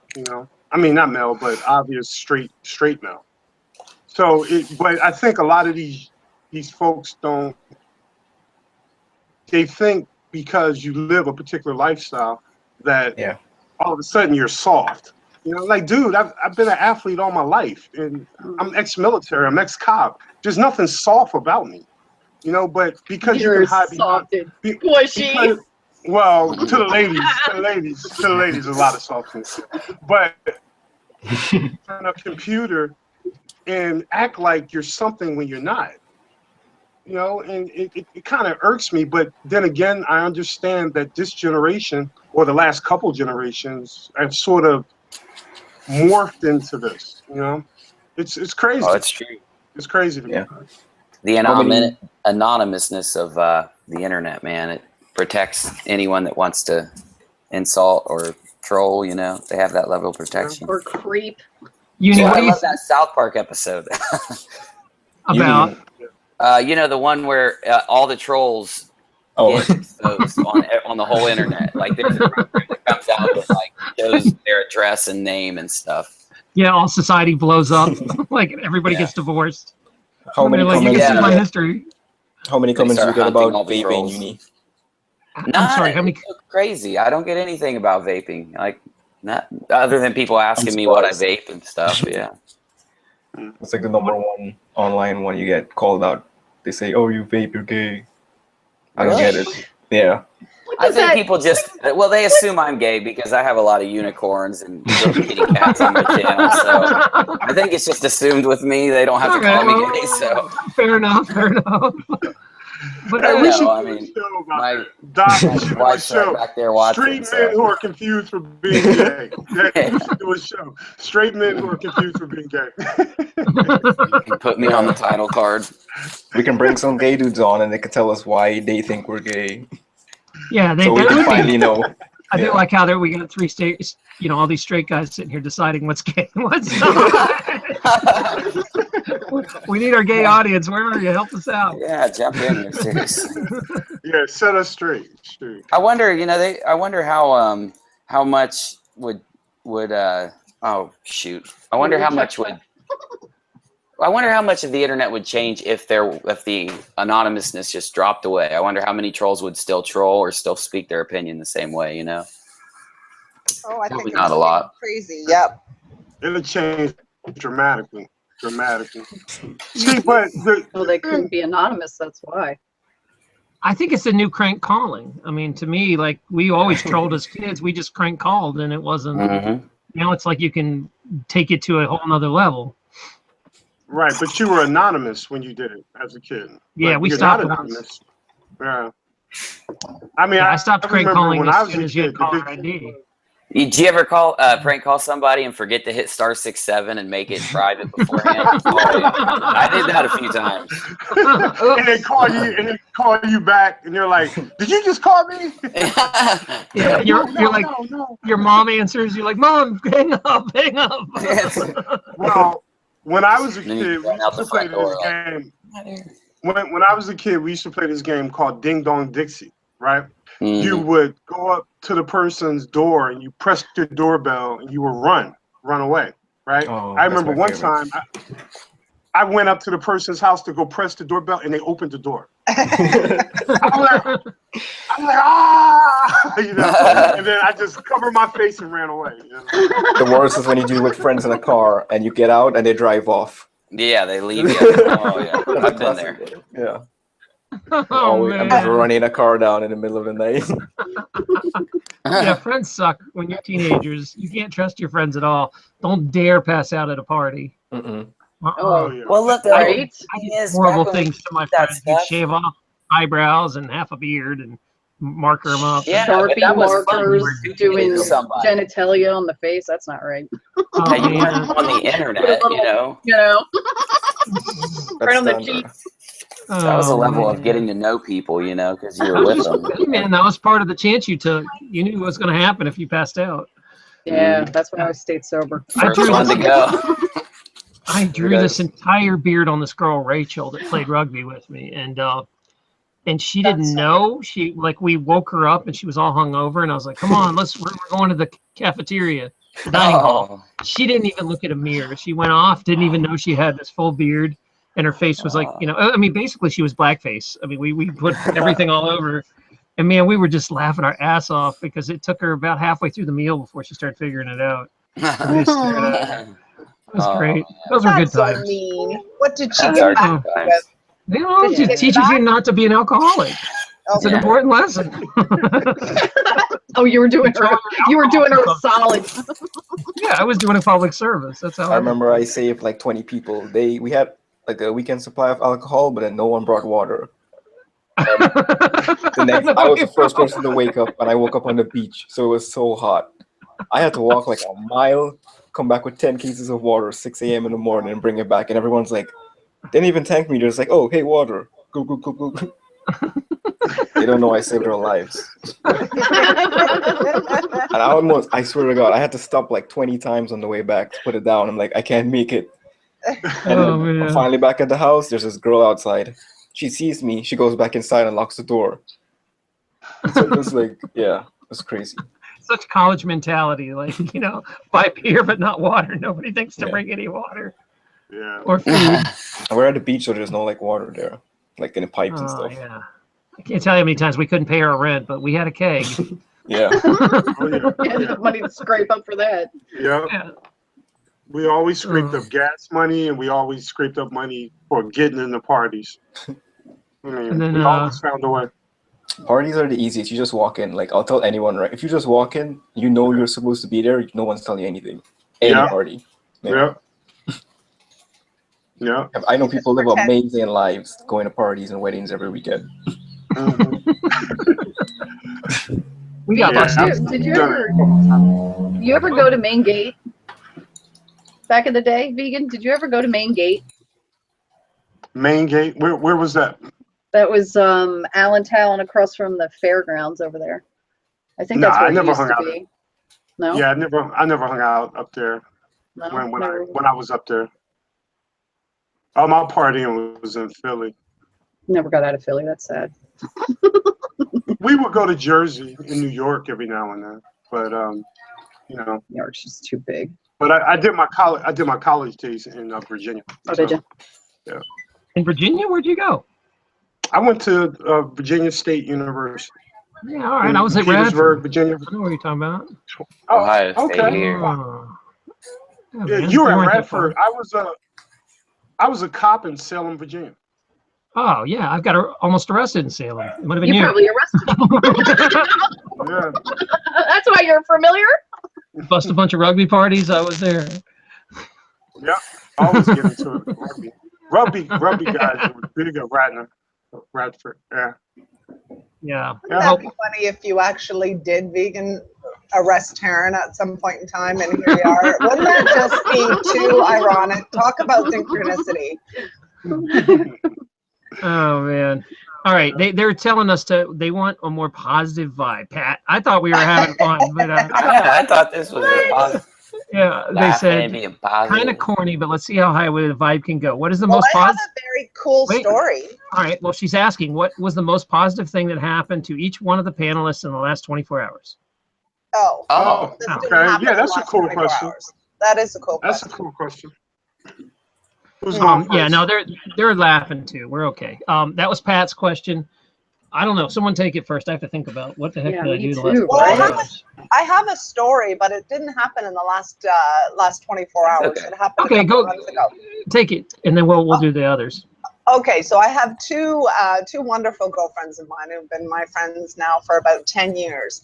And they're separate and they've never ever met before. And I really wanted them to, I mean, they kind of financially match each other. They both have a lot of money and they kind of lived in the same area. And I would try to get them together. I'd be like, oh, you should meet so-and-so and you should meet so-and-so. And I'd be trying so hard to get them together and I could never get them together. And I thought, oh, they could travel to Brazil and they could do all of the things that they wanted to do. They had a lot in common.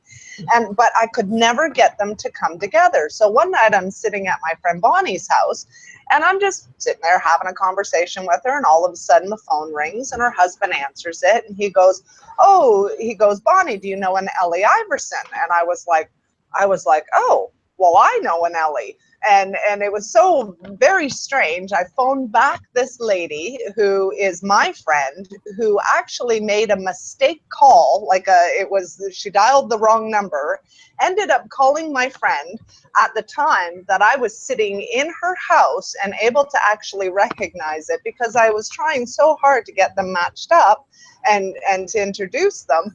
And then Ellie's just making a mistake phone call. She was trying to phone her housekeeper and she ended up phoning my friend's house while I was there. And It was so interesting how that was. So I phoned her back and she goes, where are you? And I said, I'm at the number that you just called. And she goes, no, I'm just looking for my housekeeper. And I said, no, Ellie, I'm at my friend Bonnie's house. And remember the lady I wanted to introduce you to? And she goes, well, how did this happen? And I said, I'm not exactly sure, but the universe is telling you to get in your car and come on over here, right at this point in time. Because they actually both lived almost on the same line. They were, a couple of towns apart, but they actually lived kind of parallel to each other a few miles away, but never had met. And it was just so strange how all of this happened. So I thought that was kind of a cool story. So, and they're kind of hanging out and they get to do a lot of things together that they can both afford together. So, so that's how I thought that was a really cool story. It's amazing how things happen. So I just wanted to say that. I'm done. That's cool. What are the chances of that happening? What are the chances of that? Pat on the back replied and said, I hate text. I did not want you to think you all were not being positive. I just want to see how high the vibe could go. XOs, smiley face. I don't know, erupting volcano, eggplant. I don't know. I don't know how to speak emoticons. I wouldn't mind taking a shot at that. But I guess it's all about what you view as positive and what you view as negative. I think our existence, once you wake up, everything is positive.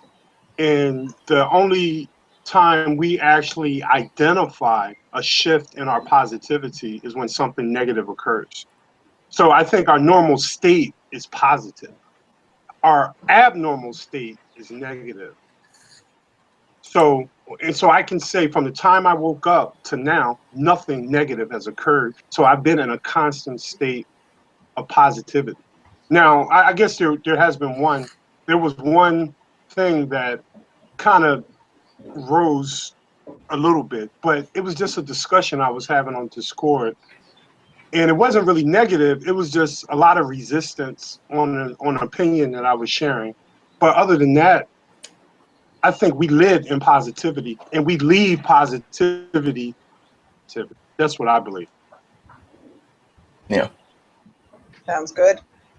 Guys, guess what? I have to go. I have to go to work. I'm going to miss the rest of this conversation, and that kind of makes me sad. But that's okay. I mean, this has frankly gone on longer than I expected it to go, but I thought it was a pretty fun success. I mean, this is kind of like what hanging out with us in the chat room's like when we're not discussing a real agenda. We're just BSing. So thanks for BSing with us today. And Thanks, Dana.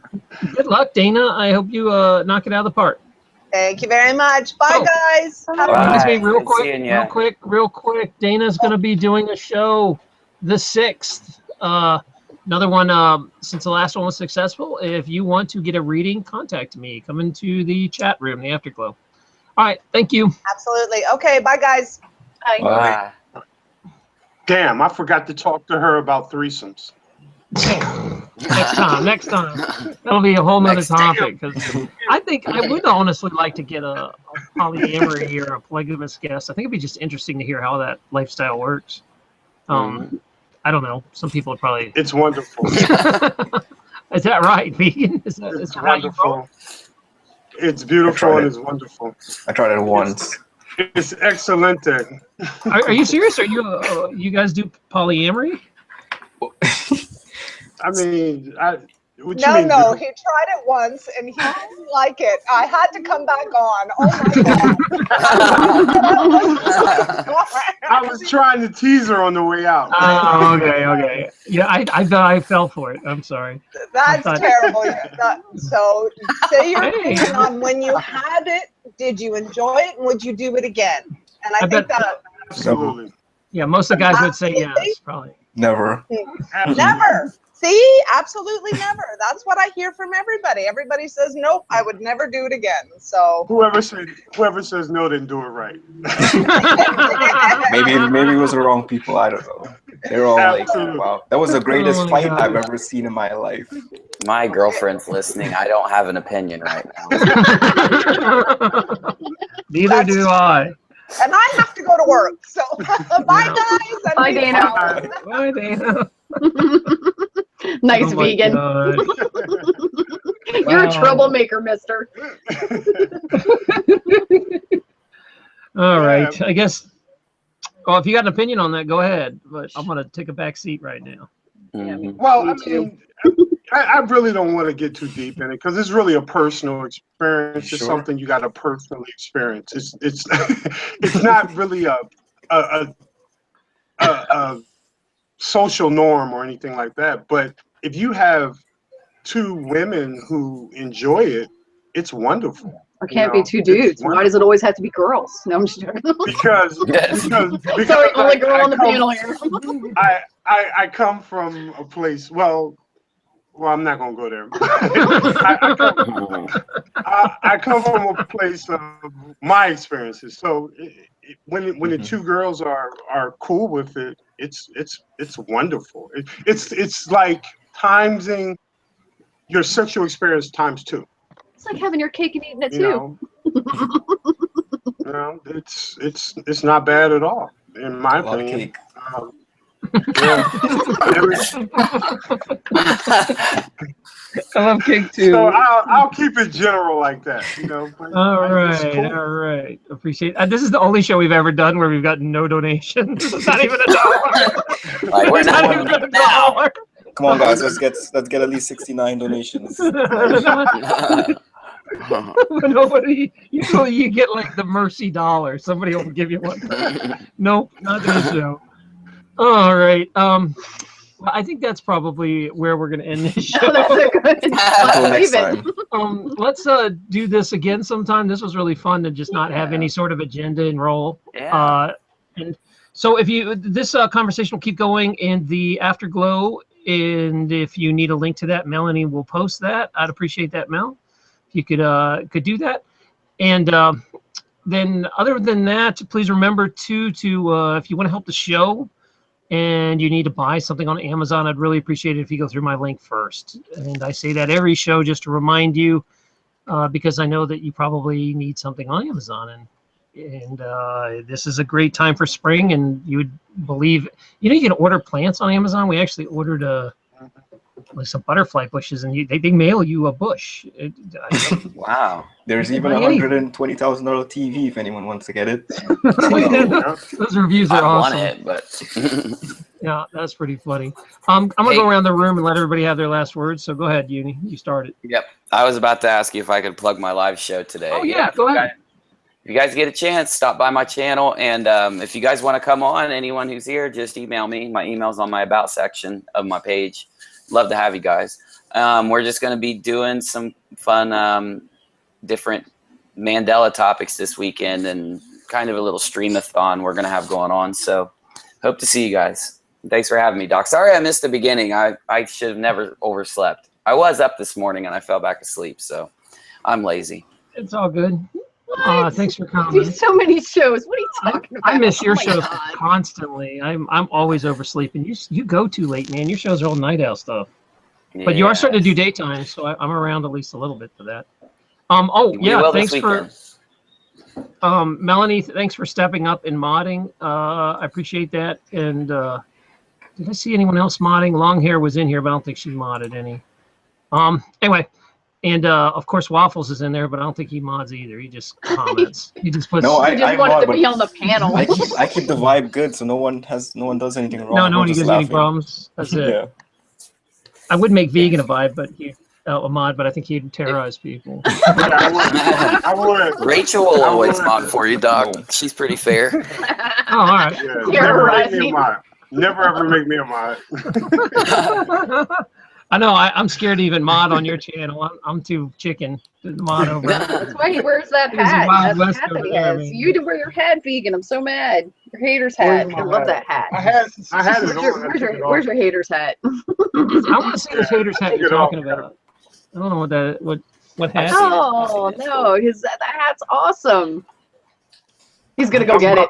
He's We gonna go should get all it. wear that. Everyone should grab a hat. You should wear that every show. Seriously, it's just like awesome. Love his hat. Yeah.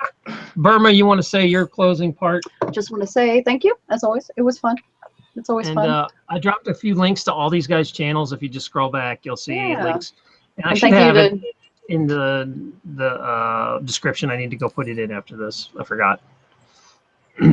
Yeah, and I hope everybody enjoyed it. I don't know if everybody in chat. Hopefully they did. Waffles, do you have your own? You just mainly have a music channel, right? Like, do you want me to promote it or not? I will be starting a channel soon. I'm just trying to figure out what it is. It'll probably be like a blend of just everything I like, including like panels and stuff, gaming, silly videos. I don't know, stuff that we can do. Not too many serious things, but we can all collab on that channel and just do like funny stuff. All right. Well, let me know when that happens, and you can come on and promote it. There it is. Oh, everybody's getting a hat. Everyone should get a hat. Oh no! Yeah, I don't okay. know. Yeah, there you go. Haters love me. That's what his hat Is that what his says. hat says? Let me see. I need Haters love me. You gotta love that. to- I didn't realize that's what it says. That's hilarious. You were for you the one show. Which one was that? Vegan? Was it the? I think it was one of the Health Talk ones. He wore it. Yeah. I was like, I love that. It's totally like, Yeah, bring it on. I actually wear this hat out in public. I mean, so it's it's such a conversation piece. They'd be like, "You're right, you know." And I'm like, hey, high five. I'm like, okay, cool. I wanted to make it a T-shirt. That's great. I love That's the hat. funny. It's an awesome hat. It's the best hat ever. Oh wait, we got one last question. Miss Waffle says, John Games has a question for you. What is your question, John? I don't see it. Ask it again. Yeah, I don't want to find it. He says, "How can I donate?" Oh, all right. Well, you can go through YouTube if you want. That's the little button under this chat. There's a little super chat. You can also go to my main channel, and there is actually a PayPal button hidden in the right corner. You'll see a little PayPal icon up the top right. Or you can actually go to my my actual website, and let me see if it's www.terranlupo.com/support, and that will bring you to multiple ways to donate, which I really appreciate. And again, I'm just glad you're watching. Don't worry about donating. Although, if you do go buy it on Amazon, it costs you nothing. It's a free way to support the show, so it is appreciated. Go ahead and Waffles, why don't you go ahead and give your last part of Miss. What are you giggling about, Burma? It's messing with me. Is that funny to you? All right. Sorry. Donations, is that funny? All right, I'm gonna stop interrupting their party over there. Go ahead. Well, Well, thank you for having me. And if anyone who's watching had a laugh at my expense, that's good. I'll do it again soon. I just dropped a link out there for you guys. I appreciate you coming on. You don't come on enough, but hopefully now that your promotions are over, you can start surfacing again. They keep Waffles locked away. Uni, you want to say your part? Or you already did this, right? Are you? Yeah. Go ahead and plug it. No. I'll say everything again. No, I'm just kidding. No, I want to thank you, though, Doc. Yeah, I always sometimes forget and to tell you I thank you, and I really appreciate everything you've done for me. It means a lot. Yeah, this was fun today. And then Vegan, you want to say your part? Sure. Thanks, everybody. This was fun. I mean, really was. It was refreshing. One thing I would like to say is stop fearing being yourself. Be yourself, because what other people think, it matters, but it only matters as much as you allow it. You know. So I'm gonna be myself. I've lived with a mask on for a long time, the professional mask. I'm this kind of person type of mask. You got to take that stuff off and just be yourself. And when you start doing that, you're going to start enjoying life more. All right. That's my view. Thank you so much. And I couldn't agree more. I think I really started enjoying myself when I finally was able to walk away from my professional life and just be as, my real person online. So, always trying to keep professional so tough. I really don't want to be that person. Anyway, so thank you guys, and it looks like Michelle, you gave me a donation in Under the Wire. Yes. She beat it in. Somebody, and then Yay! Michelle is the best. She's the best. Yeah, and then oh man, who donated $2 earlier? That was I think FM Karen. Oh yeah, Karen? Karen, thank you so much. I appreciate that. I thought, wow. Now I'm getting another. Willie, what's You're up? getting the pounds All I had now. to do was just start begging, and then everybody throws. So what are we? We're at 42. We're almost at 69, guys. All right. Yeah, we're just gonna keep going. It'll be like those marathons on PBS where they keep begging until you pay enough money. They hold your, those show. They hold your show ransom until you pay enough. They're like, we're not going to show you the rest. Yeah. Or, polar we bear have to love. hit this much. We have to hit this much money. Yeah, that's funny. The PBS know how to do it. We gotta have our own PBS-a-thon. I was honestly thinking about one of these days having a giant, like I would say a conference, an online conference. I've seen it done once in the Libertarian Circle, and what they did is every half hour another guest came on and did like a presentation and talked, and it was just an entire day. It was like a 12-hour day where you just tune into the speakers you want to hear and do like a conference instead of people actually paying money and having to go to a real conference place. We just did it all online, and it was kind of fun. Awesome. I don't know if we could pull it off one day, but if each of us want to try doing that one day, yeah, that's for sure. Yeah. You can do a topic, and we'll actually set a real conference and a time up, and invite people in for a 1 day of streaming, an entire day. Also, one of these days, I did say if you live in the Northeast, we are trying to do a get together sometime this summer, maybe go camping or something like that. So talk to us. Talk to us. Yeah, you want to do it?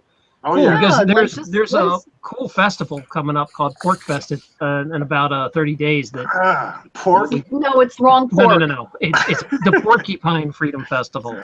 It's known as different kind of pork. Oh, okay. It's a porcupine. It's not the other kind that you're thinking of either. It's a whole other pork. I'll do a video about it soon, and maybe if you guys want to come crash that festival, it's a lot of fun. I'll be there. Come crash it. Well, it's a festival where it's a Liberty Festival, so that it's like anything goes there. And it's kind of our vibe would be very welcome there. It wouldn't be nice. We wouldn't have a problem at all. All right. So I'm totally. That's all I'm going to say publicly about that. Hey, when's your next stream, Doc? Is it Tuesday? Tuesday night is Kat and John are coming on to come speak about peaceful parenting and homeschooling, unschooling. We're going to kind of cover all topics on how to raise your kid with nonviolence. So we will see how that works. Like, how do you raise a kid without, how do you have a discussion with a 2-year-old that doesn't understand anything? I needed to be beat. See, but I don't think so. No, my parents spanked me, and I think there's a difference. Yeah. You want to be on that? Well, no, I could, but I'm in. Sorry. The question is, have you ever heard of John Taylor Gatto? Oh yeah, I used to know him. John Taylor Gatto was I'd actually interviewed him at one time before he had a stroke. He's the man. He knows a lot. I wonder if I can't remember if he's still alive. I haven't talked to him in years. He had a stroke and it really messed him up for a bit, but then he recovered. And I got to get back in touch with him. I met him a few times through, they used to actually let me speak at Liberty stuff, and I would meet all these guys. John Taylor Gatto's a cool cat. I'm sorry, I got to jump. Yeah, later, bud. Sorry, I got the kids yelling. Yep, see you guys later. It was great. Yeah, I've been following John Taylor Gatto's work for years. He's amazing, and his stuff's very deep. There's a guy named Richard Grove who's a friend of mine that actually will be at Porcupine Freedom Festival that did the last interview before John Gatto had a stroke, and it's super inclusive. It's like this amazing interview that's hours long. I'm familiar with Grove as well. I follow his stuff too. Well, he'll be at Pork Fest if you want me to introduce you to him. He's really nice. Cool. Yeah. His wife is a good dancer. Yeah. That's all I'm gonna say. All right, so I'm gonna get going. Thank you guys. I appreciate you coming for a casual day, and love you guys. Remember, support each other, stay positive, and be nice to your cat. I'll see you on the flip side. We're going over to the chat now if you want to come over. Bye. All right.